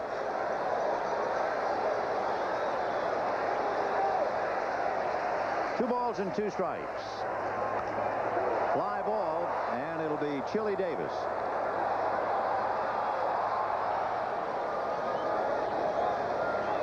So that's 8 in a row retired by Dave Dravecky. And Tommy Herr 2 for 2 coming up. Herr single to right in the first inning and single to left in the third.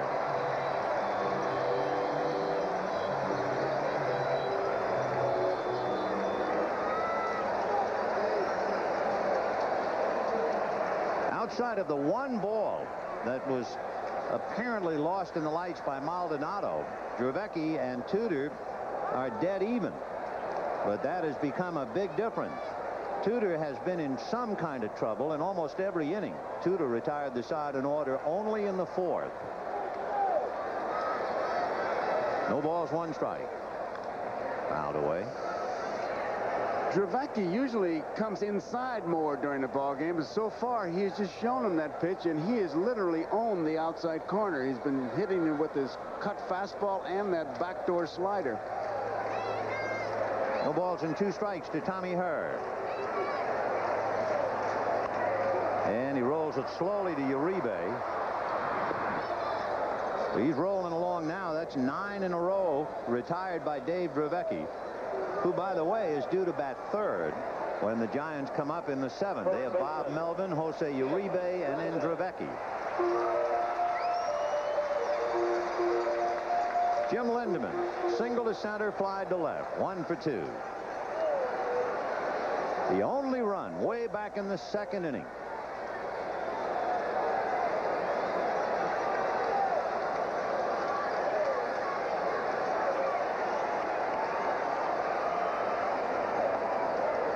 Boy, he's going right after the hitters. He's had 2 strikes on Smith, 2 strikes on Herr, and immediately gets the strike on Lindemann.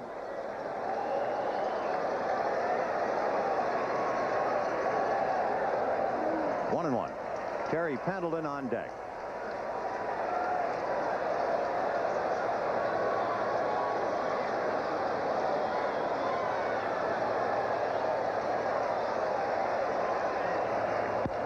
Foul ball. 1-2 the count to Lindemann.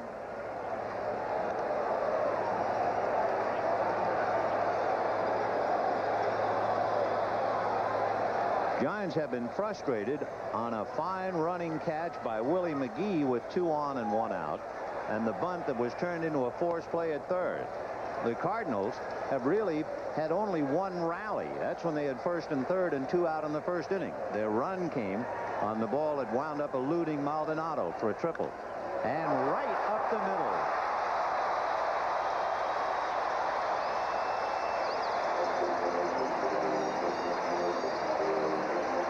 So that breaks the string of 9 consecutive outs and brings up Terry Pendleton with Lindemann at first.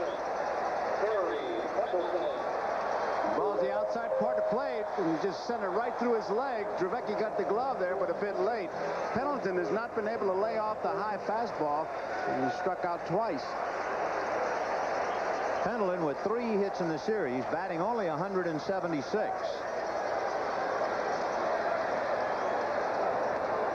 Strike. So he gets ahead of you, boy, and he puts you in a hole right now. He has gone after every hitter. Lindemann at first has not had very much base running experience, but he's 3 out of 4 in stolen bases during the regular season. You're going to hold him. Little foul ball out of play, and the count 0-2. Dravecky really gives his base runners a good look at first base. He's got a good move. His last 6 hitters, going back to the 5th inning when he struck out the side and right up through Lindemann. 6 straight first pitch strikes. In other words, he's going right after him. 0-2 to Terry Pendleton.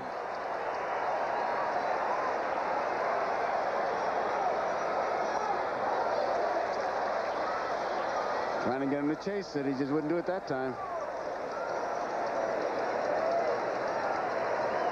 Melvin keeps looking over to Roger Craig.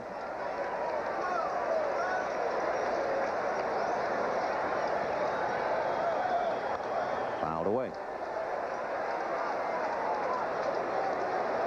Tough game for the Giants and a particularly rough night for St. Louis. I mean, it's either win or that's it. The Giants have the luxury of saying to themselves, There's always Game 7, but Roger would like to nail it tonight. A lot of those signs he gives are decoys, but you never know.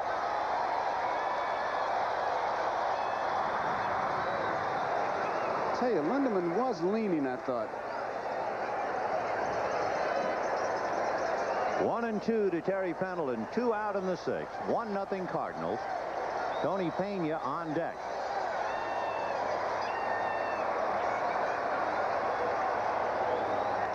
And he got one inside, and Pendleton drives it down the line. Foul. Foul ball.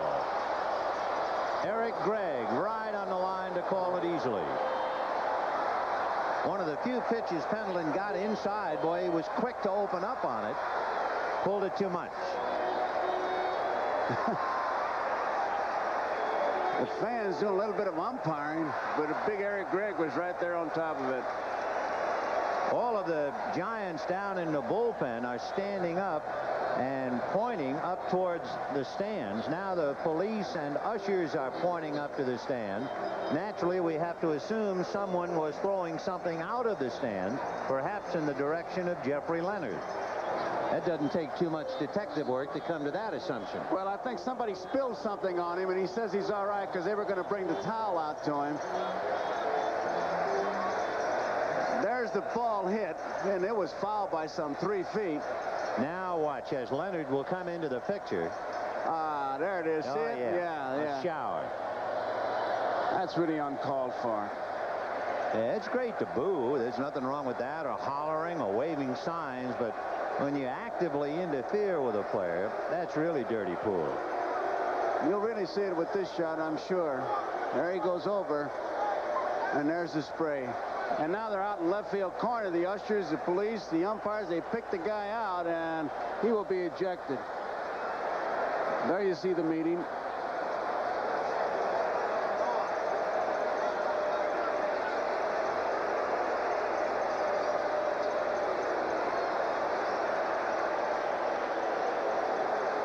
Are you going to go down in there and tell him to be good? Well, if I was Eric Gregg, I wouldn't mind it. I mean, as big as he is. All right, Roger Craig came out onto the field. An usher and a security guard and another with a walkie-talkie. Imagine 167 games of a season that began in spring training for some the last week in February, and we're down to this. And no one has won anything yet. You don't think Doubleday knew what he was doing?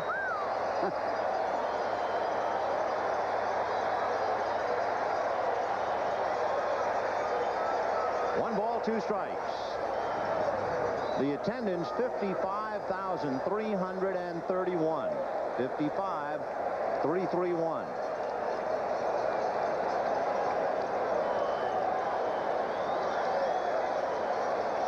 That's the crowd, the same crowd they had for the first 2 games.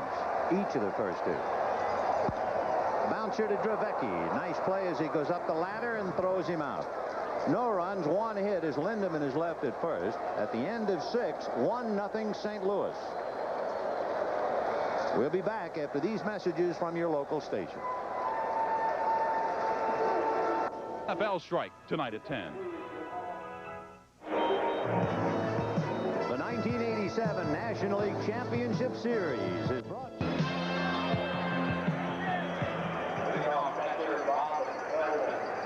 On the foul ball hit into the left field corner. Another insight into the feeling of the crowd concerning Jeffrey Leonard as he gets a shower. Evidently, that fan was found guilty and has been taken from the seat. Leonard smiling through, huh? Not bothering him. Telling you, make a great villain wrestler. Look at it. Bob Melvin takes ball 1. Melvin 2 for 2. Single to left, single to center, but was involved in a big play when he was forced at third on the bunt by Dravecki. Fouled away. Don Robinson is up in the Giant bullpen. So immediately you feel that Roger Craig is thinking hitter. even though Dravecky has been masterful for 6 innings. 1 ball and 1 strike. In there. Tudor has struck out 5, walked 2, retired the side in order only in the 4th inning. Dravecky retired the side in order in the 4th and 5th. And that from Melvin is his 3rd hit. And Coleman over to the line to keep it a single. Nice play. Once again, when you talk about building a team around a ballpark, there it is again. He cut off the extra base hit, and now the double play is in order. If he's on at second base, the out probably picks up a base, but here he makes a great play. It's down the line. Melvin doesn't have great speed to begin with, but Coleman, when he cuts it off right here, keeping it from going from the fence, big play. And now it looks like they're going to put in a pinch runner, Vin, and wisely. Eddie Milner will now run for Bob Melvin in the 7th inning. In this kind of a game, Milner used as a runner, but it doesn't mean he's not going to play anymore, especially on AstroTurf. If the Giants get a run, they would then like, I believe, to have Milner in the outfield. And Don Zimmer really having a long meeting with Uribe. I mean, whatever he does on the coaching lines, forget about it. He has just explained everything. I mean, he went probably back to spring training to explain, because from the time the ball landed, Zimmer was talking to Uribe. Boy, Melvin is caught up in a hurry. He was 0 for 4 coming into the game, and Melvin goes out 3 for 3. Todd Worrell and Ken Daly begin to loosen up back of Tudor, who has had a man on in almost every inning. Uribe lost a hit on the running catch by McGee and singled in the 5th inning.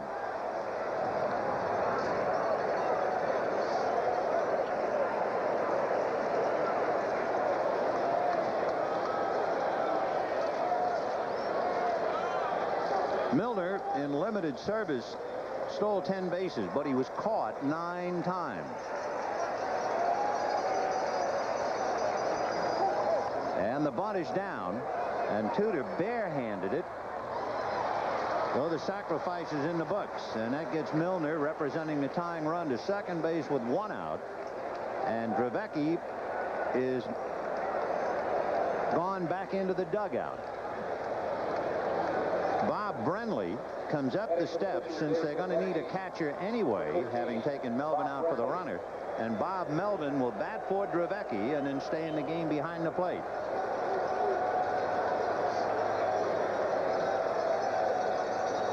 Brenly with 3 hits, 1 of them a home run. Now you subtract Brenly, so you have Spire, Williams, Aldretti, and Spillman available for pinch hitting. Even though Robinson was the loser in the game in San Francisco, it's been a well-rested bullpen for Craig, and he can't win by holding him. He's got to tie it, and he's going for the pinch hitter here. And Dravecky, who really did a great job, leaves the game. Dravecky allowed 1 run, and even that was tainted on the ball that might normally have been caught. But Maldonado had so much trouble, and we guess because of the lights. So 1 run and 5 hits. He did not walk a batter while striking out 8. And yet it wasn't good enough. He has to come out for a hitter. So Brenly batting for Dravecky in the 7th. Milner at second. 1 out. 1-0 St. Louis.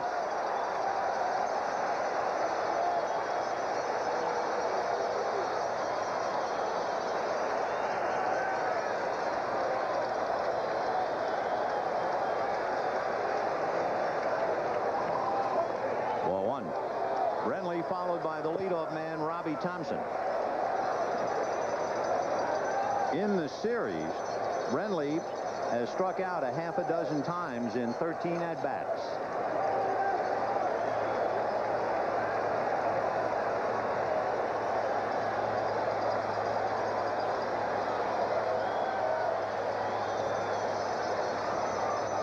Off the rubber.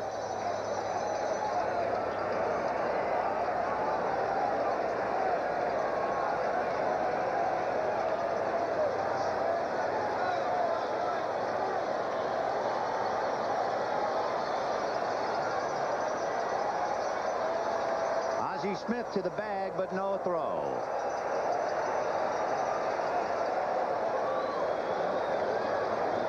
You see Ozzie jockeying in, makes a quick move, but not enough daylight for Tudor. 1 ball and no strikes to Bob Brenly.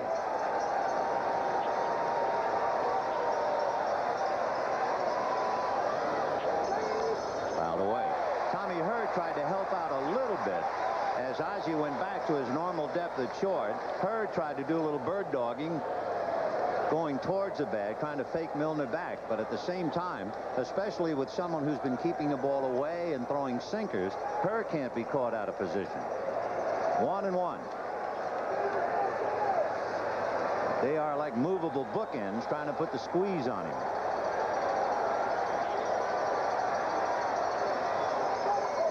In the dirt. Nice stop by Tony Pena. And a new ball put in play by Bob Engel. You like to see your infielders do that, because if nothing else, cut down that lead, you might have a play at the plate. Pena, I tell you, coming up, he came up a bit early, but he was still able to block that ball. That saved a big base.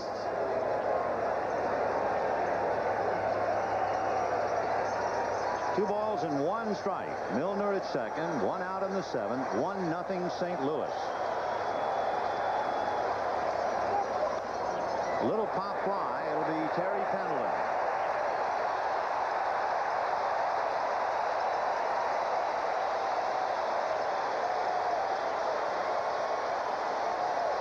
Now with 2 out, Tony Pena again going to the mound to talk to Tudor, and Robbie Thompson coming up.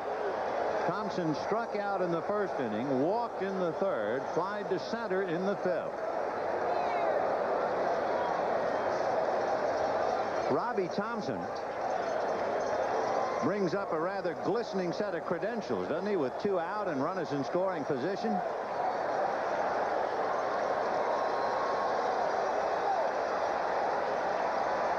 Milner at second base, representing the tying run. Right. What a pitch. It's the kind of game that Whitey Herzog had to get from Tudor to take him into the 7th inning. And he has done it, and he's done it mostly with that pitch right there on that outside corner.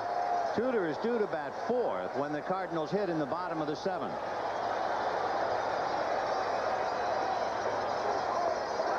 Sinker, and the bottom dropped out of it. And it was not a strike, out of the zone. And the crowd on its feet again as Dave Dravecky hopes to get even. Everybody up and at him. And we're in the 7th.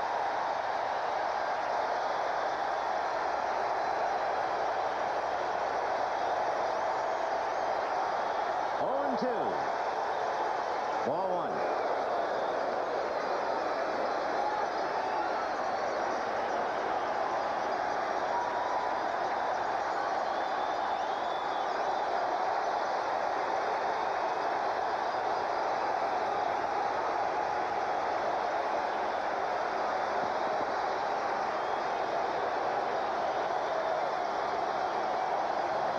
Ozzie to the bag.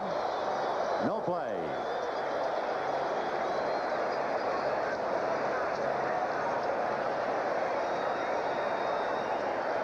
I think that Tudor is telling Pena what he wants to do.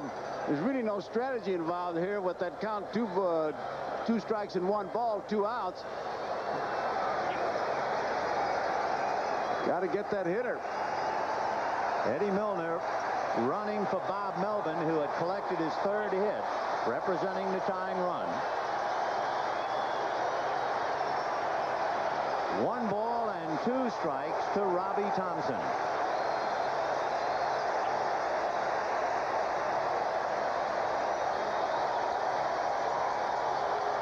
Fouled away down the right field line, well back into the crowd.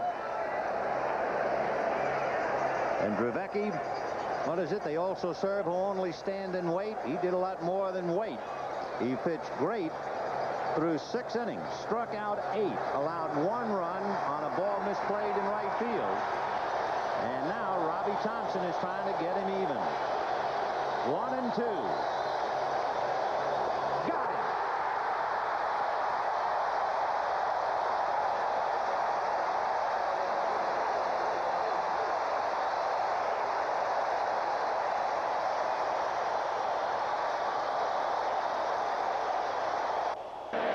John Tudor gets a big strikeout. Watch where he places his ball.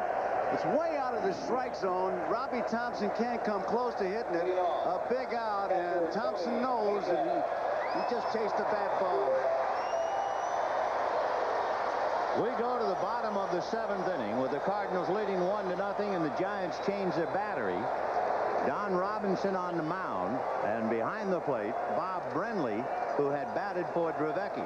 So if you're keeping score, Brenly stays in, batting 9th, and Robinson now occupies the number 7 slot. The Cardinals will send up Tony Pena, Willie McGee, and Jose Oquendo. Hit to right field, and back for it goes Maldonado to the track to handle it, and almost ran out from under it. I tell you, he's put excitement back into the fly ball tonight. He ran so far back that he had to make a pretty good catch to come up with that play. Ball seemed to die, and at the last second, he'll catch it down around the left knee. Whoop. And to come back for it. One away, Willie McGee grounded to third and struck out. For McGee, a chance to bat left-handed. A little more comfortable for him with the sore left wrist.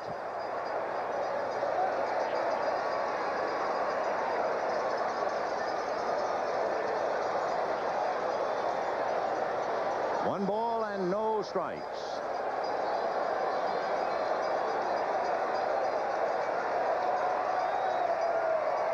Good breaking ball. 1-1. Willie started to swing, and then about the middle of it, he decided, well, I'll just finish it, but I'm not going to be able to hit it. It was really a give-up swing.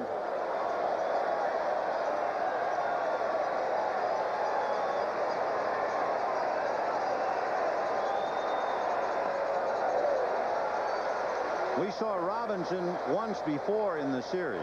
He came in to try and bail out Atlee Hammaker and couldn't do it. That was the game where the Cardinals wound up winning 6-5. 2-1. Ground ball to shortstop. Uribe takes care of McGee. 2 down, and here's how close this game is. Maldonado, it's a short throw, but it's off target. Ball gets to Melvin in plenty of time, but it's so far up the line that Pena is able to come around and touch that plate with his hands. And that's it. 1-0 St. Louis. And remember, Pena got aboard only because Maldonado couldn't handle a ball that would normally be caught. Oquendo has the scoring fly ball and struck out. 0-1. It's a case of the Cardinals making the defensive plays and the Giants not able to. Looking ahead in the 8th inning, the Giants will send up Kevin Mitchell, Jeffrey Leonard, and Candy Maldonado. If anybody gets on, Chili Davis.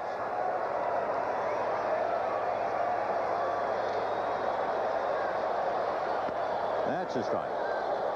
Oquendo is really a great admirer of Rod Carew. In fact, today, because I was asking him about his stance, he said, today I got my Rod Carew videotape. I'm going to study it. No balls and 2 strikes to Jose. Ball 1. 1 run, 5 hits for the Cardinals. No run, 6 hits for the Giants. Giants had a man cut down at third on a bunt in the 5th inning. Willie McGee made a running catch to take a base hit away from Jose Uribe, maybe extra bases. And those have been the 2 very big defensive plays thus far tonight. McGee flashing into left center to haul down Uribe's drive that might very well have scored 2 runs. 3-2. I'd like to add that play of Vince Coleman in left field cutting that ball down, even though they did sacrifice in the second. If it's a 2-base hit, you can see what a difference that makes. Talking about a difference, you got a man in here now who throws very hard, 94 miles an hour on that last pitch. Fouled away. So where we had 2 left-handers who were basically finessing their way and making it pay, Tudor has struck out 8. Tudor has struck out 6, and Drevecki struck out 8. Now the big West Virginian comes in throwing BBs. 3-2 to Oquendo. Foul back, and that took a bite out of Brenly. That always makes you feel good. You sit on the bench for 6 innings. You come in the game as a pinch hitter, hit a weak pop fly, and then get 40 calories taken right out of your shoulder. Wow. 3-2. Time. John Kibler calling time. And gesturing towards the Giant dugout, perhaps, or somewhere in that general vicinity. Still not quite sure.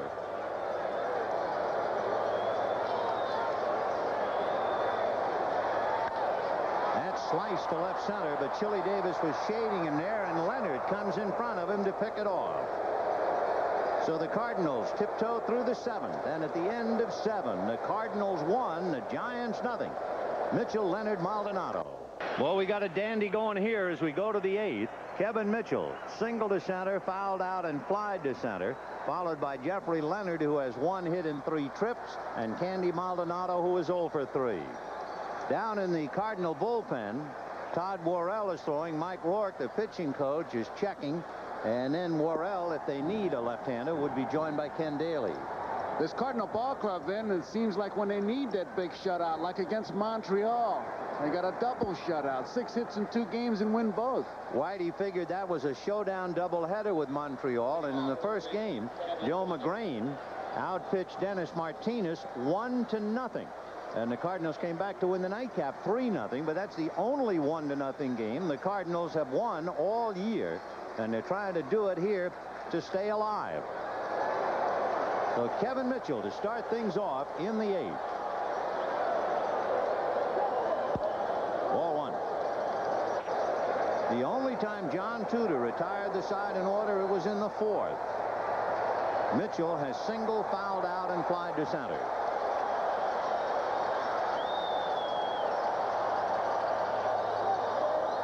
Sinker, and he wouldn't bite. No swing, says John Kibler, the first base umpire, and the count 2 balls and no strikes. And how Tudor has been just moving the ball around. Remember the last time Mitchell was up, he threw 2 fastballs. It looked like Mitchell was waiting for the ball on the outside part of the plate. This time he hasn't shown him a fastball yet. 2-0. There's the fastball hit to Pendleton, who flags it while backing up. Boy, that's a tough play. And Pendleton did it so very well. 1 down. That's one of the big reasons that Herzog says when I pitch left-handers, it doesn't work against me because I got such great defense on that side with Ozzie Smith and Pendleton. Then ball gets behind him, and here's the throw, and here comes the hack man.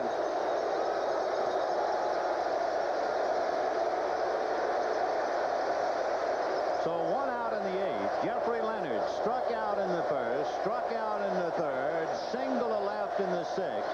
He's had a cowbell thrown at him. He's had beer poured down on him, and he has been taunted with signs and with the chant.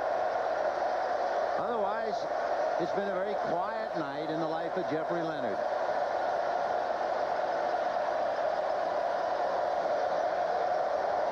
Ball 1.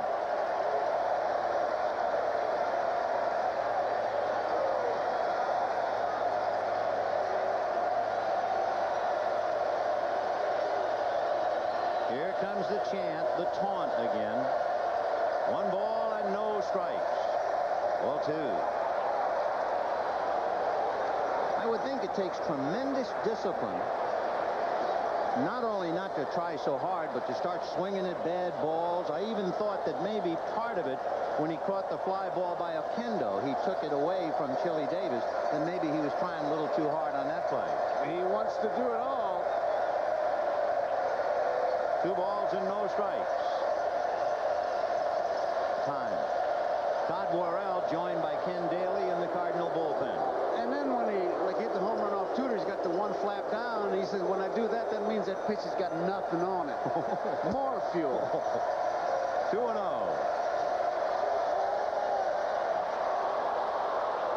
3-0 the count, and there's certainly nothing automatic about Leonard taking a 3-0 pitch. Oh, if you had to bet, you'd bet he'd be swinging if he likes it. Zimmer didn't even make a move, so you know he's got the green light if he likes it. 3-0.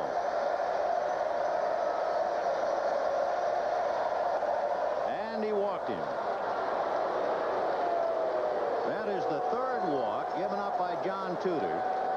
He walked Will Clark in the second inning and Robbie Thompson in the third. And Whitey Herzog, I believe, will make a switch, and right now, as he talks to Bob Engel. With Candy Maldonado and the switch-hitting Chili Davis coming up, John Tudor has made 118 pitches up to here. And we'll see if they bring in Worrell.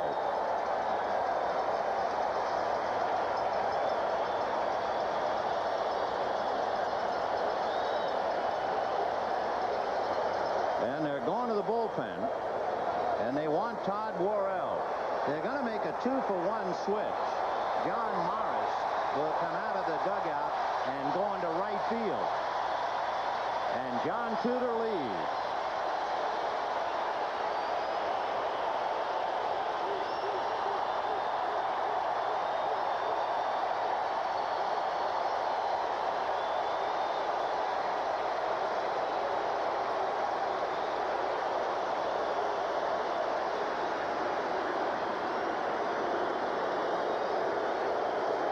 We'll be right back after this. Whitey Herzog makes a 2-for-1 switch. John Morris will go into right field and bat ninth. He'll be first up in the bottom of the eighth.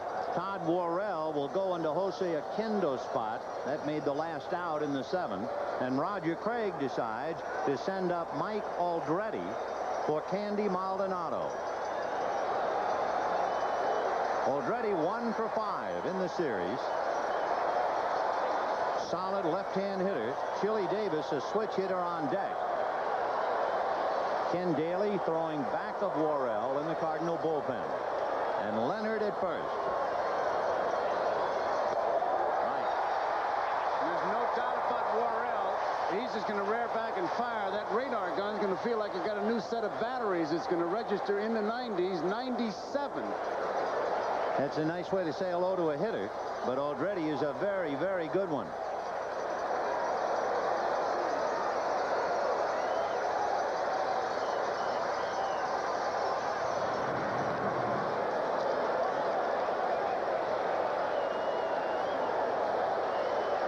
John Tudor, like Drevecki, sweating it out. Drevecki was hoping to at least get a tie. Tudor wants to hold on to the win.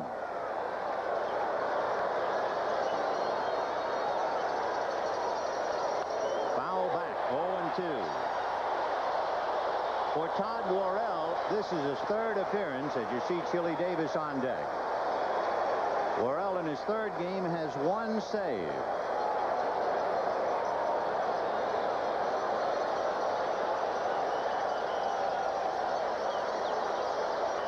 No balls and 2 strikes to Mike Aldretti.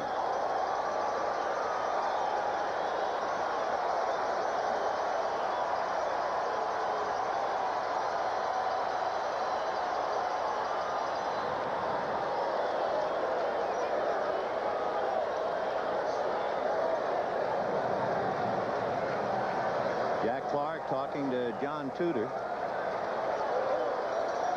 0-2 the count to Mike Aldretti, with Jeffrey Leonard at first representing the tying run and 1 out in the 8th.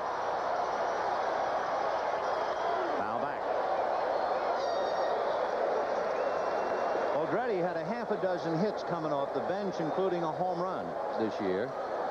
Worrell's been 97, 96, and 97, but want to point out this gun is the one that's a little faster than the other one. But 97 with any kind of a gun is swift. And Aldretti, a .325 hitter during the year. So it's quite a battle. 0-2. Fouled away. Boy, you talk about pressure. 1-0 Cardinals, trying desperately to stay alive. Top of the 8th inning. Giants trying to put them away and make their plans to go to Minnesota.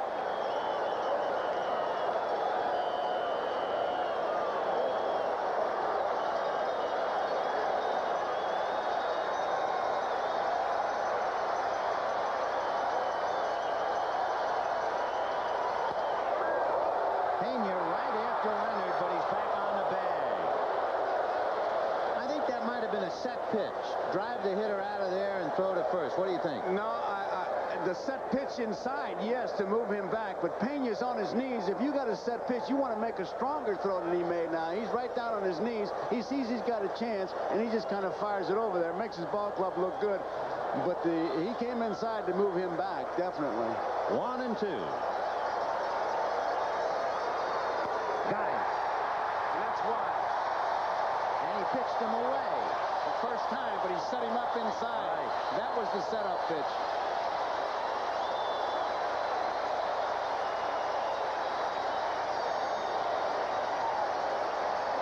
Strikeout number 1 for Worrell. Take a look at the location of this pitch now. After one inside, look at that one, away. He brushed him back and then went there. Tudor watching everything, rooting it on. The pressure was on him to start the game. He got him this far, and Worrell just rearing back. 97, 96, 97, 97, 96, 97. I'd have gotten that in school. I'd have felt much better. I was watching Jack Clark, and he was chewing that gum to death. Sure he was. They know what it means. Here's Chili Davis, struck out, fouled out, and popped up. Leonard, the tying run with 2 out in the 8th inning. The only run of the game, way back in the 2nd. On a ball that gave Maldonado trouble and went for a triple. An Oquendo's fly ball, and Pena just did squeeze home, and that's it. Fouled away. 0-1.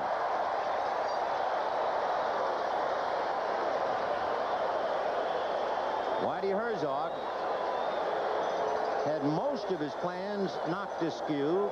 Rogers worrying about having this one go down the drain.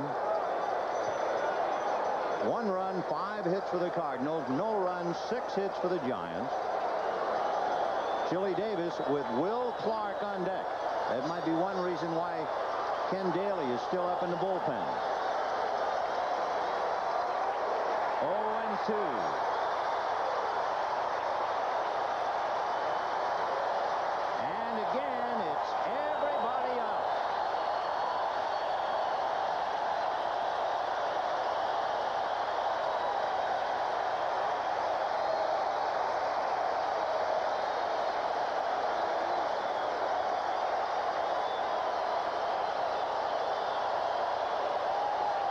No balls, 2 strikes. There goes Leonard, and there's a fly ball to left field. Vince Coleman is there. He's got it. No runs, no hits. There's a blizzard again at Busch, and it's 1-0 St. Louis. A reminder, stay tuned for local news, followed by The Tonight Show, starring Johnny Carson, and Late Night with David Letterman. And if the score holds up and we come back here tomorrow night at 8 p.m. Eastern Time, scheduled for that Game 7 would be Danny Cox and Atlee Hammaker, all beginning with Major League Baseball and Inside Look. But we've got a ways to go. Mike Aldretti, who batted for Maldonado, stays in the game in right field.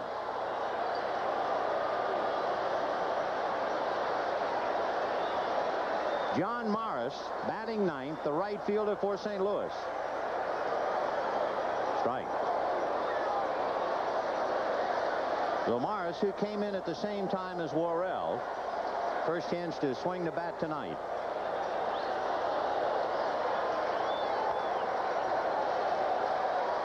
One and one.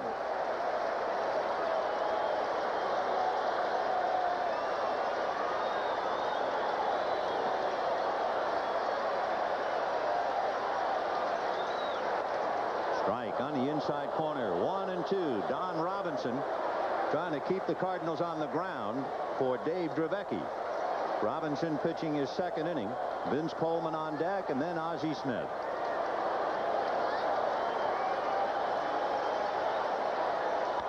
Ground foul. Shot outside at first.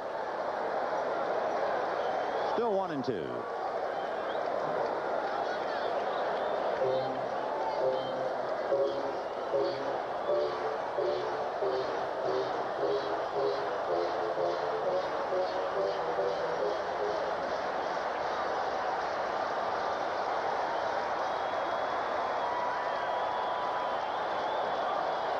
One and two. Breaking ball, backhanded by Will Clark. Fine play to take an extra base hit away from John Morris, who jumped on that curveball. Clark makes a good play because it comes off the artificial surface, real skippy. And Clark, once he gets it, it's an easy play. But that ball was well hit. Thought he was going to get by him. The Cardinals have had just one hit since the third inning, and that was a 2-out single by Jim Lindemann. But they are trying to make that second inning run stand up. Vince Coleman, batting left-handed now, grounded out twice and struck out. 0 for 3. All of his hits in the series have been as a left-handed batter, and Mitchell looks bunt, but it's a full swing.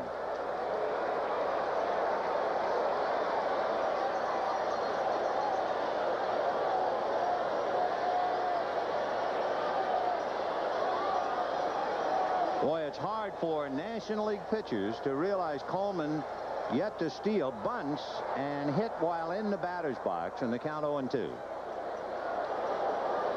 National League pitchers watching must say to themselves, how can that be? The 6th game, and Coleman hasn't stolen a base, and he's 0 for 1. Wonder if it's an imposter. Yeah, right.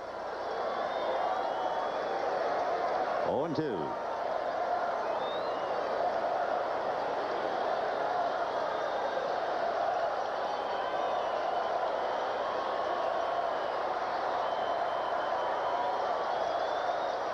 Out away. On deck, Ozzie Smith.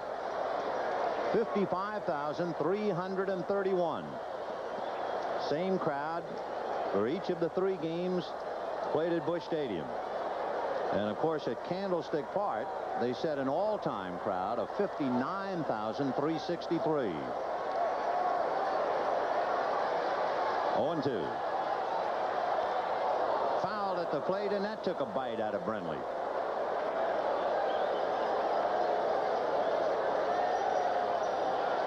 If they need a catcher, should Brenly get hit, it'll be Harry Spillman. He's the 3rd catcher. That ball just kind of hit him in between there. Right up on the left thigh. So that matches the left shoulder shot he took a little while ago. See, that doesn't hurt as much as it stings. It's one of those that just stings like somebody put a match to you. 0-2 to Vince. Boy, a mean overhand breaking ball. Now, he didn't get him that hard breaking when he hung it to Morris. And John drilled it, and Clark saved him. Boy, that thing had some bite to it.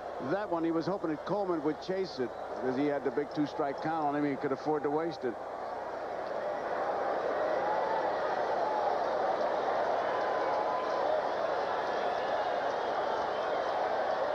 Fastball got him looking. So Vince Coleman turned away empty-handed. 9 Cardinals have struck out tonight. 7 Giants have struck out. We've just seen classic examples of one pitch working to help you on the next one. Todd Worrell, when he threw that ball to Eldreddy inside and came outside with the fastball, got him. Here you see Robinson bouncing up that curveball and coming back with a fastball. So one pitch helping the other. The hitters have certainly moved to different neighborhoods now, where they were looking at the finesse of John Tudor and Dave Dravecky. Now they're getting the hard stuff from Todd Worrell and Don Robinson. Robinson is 6'4", 235. Strike. 1-1. He's another one who lives in that 95-mile-an-hour neighborhood. Ozzie is struck out, lined out, and flied out. Ground ball. Robbie Thompson stumbled, stays with it, and gets him. Artificial surface helped him. It bounced right up. So the Cardinals are gone in order, and here come the Giants. Will Clark. And then we'll see about Robinson and Uribe. All you have to do is look at the faces of Bob and Connie Lurie, and you know the Giants are hurting as they come to the 9th inning. It is 1-0 St. Louis. Will Clark. Harry Spillman will bat for Don Robinson, and then Jose Uribe. It is a matchup of strength against strength. The fastball pitcher against the fastball hitter.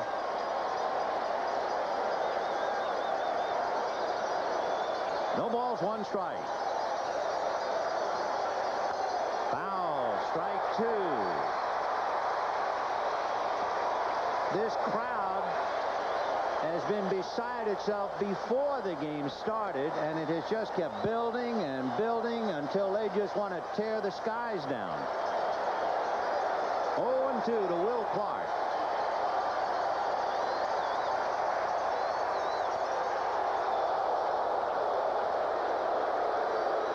It would not surprise me, Vin, to see that gun register this fella over 100 miles an hour on one pitch this inning. He is really pumped up. Oh, I bet.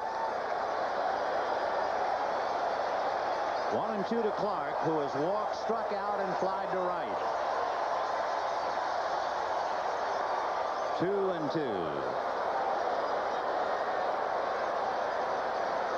Todd Worrell, he's 28, working on Will Clark.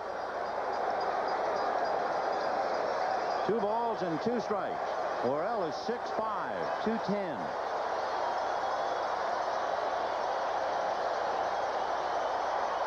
Fouled away.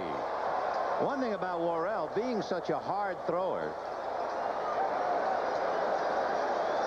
he was in 75 games, a Cardinal record for appearances in a season. So for someone who has thrown as hard as he had, he's been called upon so many times, and now he is asked to hold on to John Tudor's 1-0 lead. 2-2 to number 22. Foul back.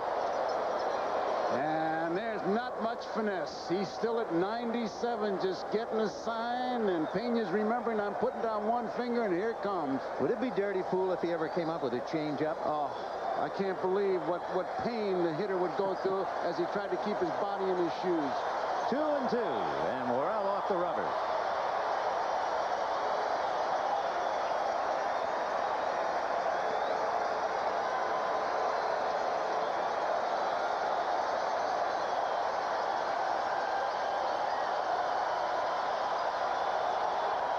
Fouled away. How'd you like to have a guy pitching for you? This is the second inning, and the slowest pitch he's thrown is 95 miles per hour. That's his change. Clark, Spillman, and Uribe due up in the 9th inning. 2-2 to Will.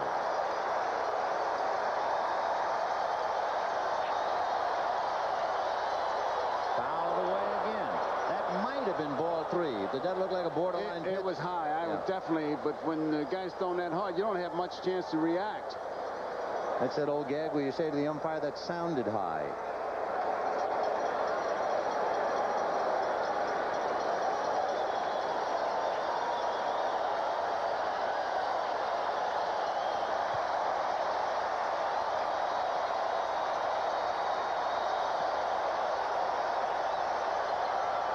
Off speed. Changeup. Strike 3 called. 82 miles an hour is the first one, and you could see that it just froze him. It was a matter of time, but he did throw it, and I tell you, it was almost a historical moment, man. And how? For Todd Worrell to throw a 2-2 changeup, that's worth another look. And even at that, it was 82 miles an hour, but he throws so hard that if he changes speeds at all, forget about it. Now Whitey is out talking to Bob Engel. 1 down, and Whitey now is going to go to Ken Daly with the left-hand hitter, Spillman, coming up. And that would also keep Uribe right-handed. Watch Bob Lurie and his wife Connie on that pitch to Will Clark. Oh. It was Bob Lurie who saved the San Francisco franchise just before it was going to Toronto. Well, we're going to have another change. John Morris has come in from right field. Todd Worrell is going to right field. Whitey did this earlier this year against the Philadelphia Phillies. Let me see if I can remember. Von Hayes was the hitter.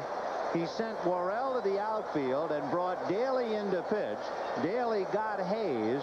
Then he took Daly out and brought Worrell in, and Worrell got Rick Shue and somebody else, I forget. But that's what he's doing for the second time this year. It's a play that Paul Richards was the first one I remember doing it, and Whitey not afraid to do it, and he's got Worrell in right field, and I'm telling you, Vin, what a ball game. One of the arguments that was brought up by Philadelphia, it is a fine point. The night that he did this against the Phillies, it was the 22nd of September. After Daly got his man, they took Daly out. Worrell came back in and warmed up again. You know, you're allowed to take 8 warm-up tosses. And immediately there was an argument and a protest lodged that Worrell was allowed to warm up 2 separate times in the same inning, but the protest was not allowed. Chris Spire is now going to come up and bat for Harry Spillman.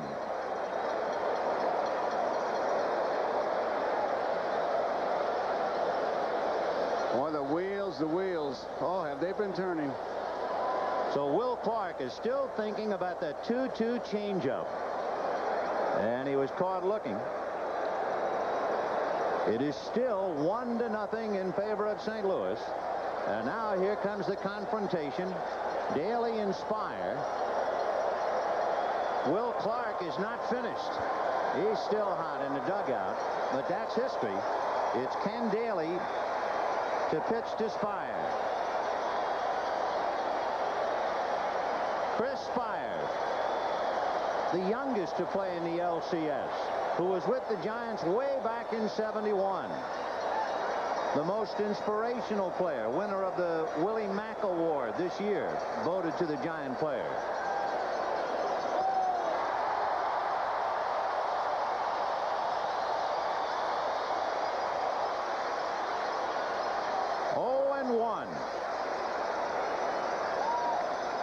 He's not exactly a flipper out there. That was 92 miles an hour. In the dirt. Might have tried to throw that one a little too hard. 1 ball and 1 strike to Chris Spire. Spire hit .249 during the regular year, but he had 11 home runs. So he commands respect. Strike. 1 and 2. With all the injuries that the Cardinals have had, Whitey Herzog says Ken Daly coming back is the best thing that's happened all year. And the crowd on its feet again. 1 out in the 9th, 1-0 St. Louis. Fouled away. We talked about Spire hitting 11 home runs. He hit 2 against Whitey this year, including a grand slam.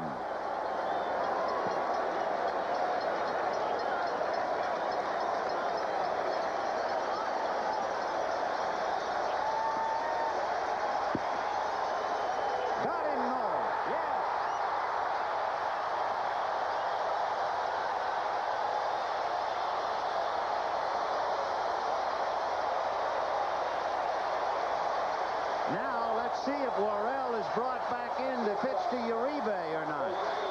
And he is asking, do you want me to come back in?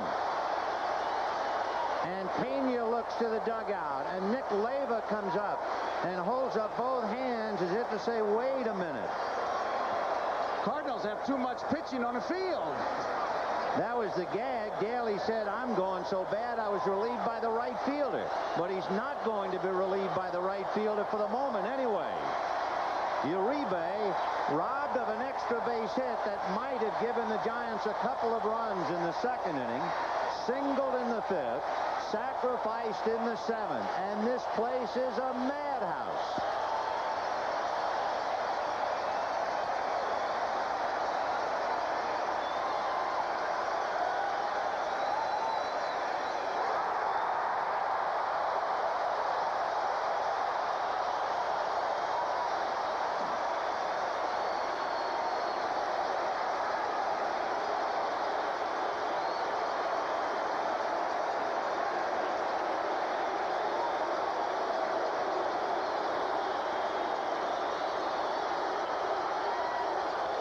Ground ball up the middle, backhanded by her. The Cardinals are still alive.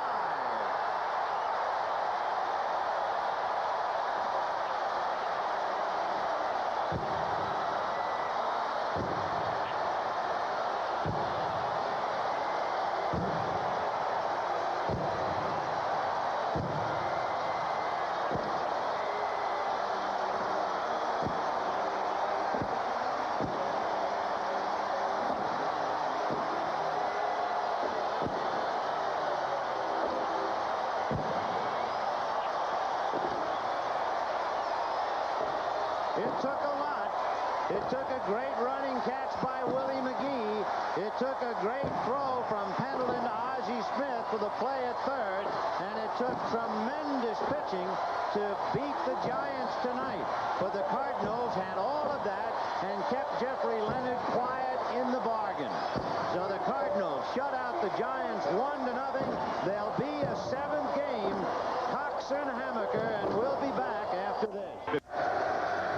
In the madhouse that is Busch Stadium, in the aftermath of the Cardinals' stay alive 1-0 victory, it tells you a little bit that he would come on the postgame show, and I'm talking about Jeffrey Leonard. Let's go to Mars. Thank you, Vin, and it certainly does tell us a bit about Jeffrey Leonard, because this crowd has remained, and they are not ushering sweet nothings in your direction. No, they're not.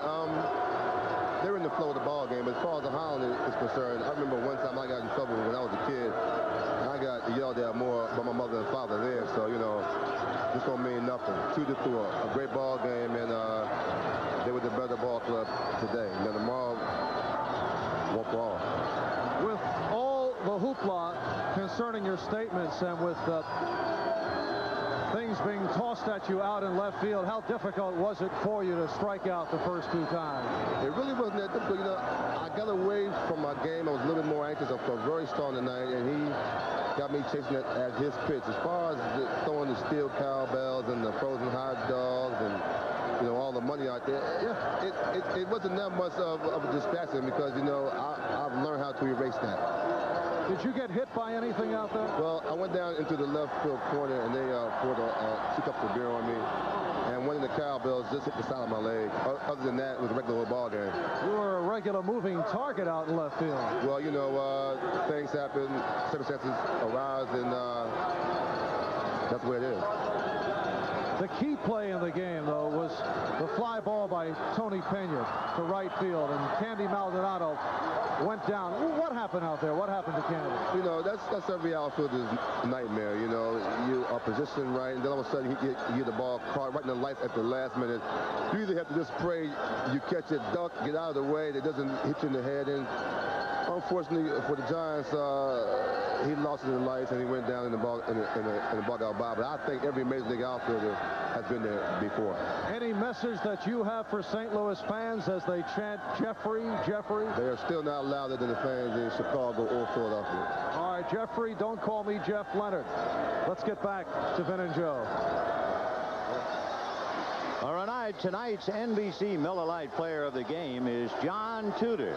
Miller Lite happy to present a check for $1,000 in the name of John Tudor to the National Multiple Sclerosis Society. We'll be back to New Year's Eve at Busch Stadium. We've heard from Jeffrey Leonard. We've gotten an insight to the game as far as the Giants are concerned. Now let's look at the other side of the coin in the Cardinal view. Let's go to Terry Pendleton and to Joe Morgan. Thank you, Vin. In the 5th inning, Terry, there was a tough defensive play that you made. Runners at first and second. A good bunt, I thought, by Dave Dravecky. Then describe what happened. Well, you know, we had the bunt play on where we were going to try to get the runner at third, Joe. And, you know, I came in to fill the bunt, but like you said, Dave Dravecky made an excellent lay down, an excellent bunt. And it was tough on me, and I still felt like I had a chance at third, and I had to go that way. I felt like it was a crucial play in the ball game. I was surprised you went to third because it was a good bunt. Well, you know, I still felt like I had an opportunity to get the guy at third.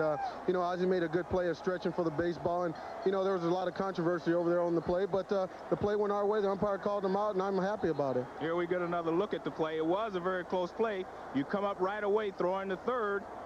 Now you tell me whether he's out or safe. I think he's out there, Joe. I honestly do. You know, I really feel like he got him there. I think the umpire made an excellent play there. And the replay verified that. You were right. Great play, Terry Pendleton. Now back to Marv Albert. He has tomorrow's starting pitcher for the Giants, Adley Hammaker. All right, Joe, and this is Adley Hammaker, the scheduled starter against Danny Cox tomorrow in game number 7.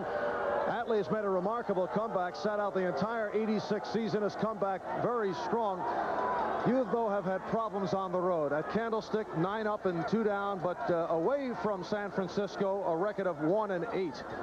What does that do to your head as you prepare for tomorrow? Well, it really doesn't do anything because I pitched some real good games this year on the road. I just didn't come up with any wins.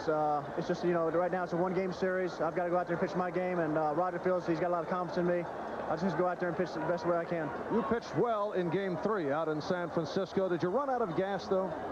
Maybe a little bit because the emotion was so high, but you know, if he gets 6 or 7 innings out of me tomorrow, he'll be happy with that. I just want to pitch effective, keep my team in the ball game, and get a chance to win tomorrow. Anything different that you're looking to do tomorrow as opposed to what took place Friday night? Same thing we did last time, try to keep off-speed pitches, to keep them off balance and neutralize their team speed. All right, Adley Hammaker of the Giants. He will face Danny Cox tomorrow night in game 7. Let's get back to Vin and Joe. Friends, the 1987 National League Championship Series has been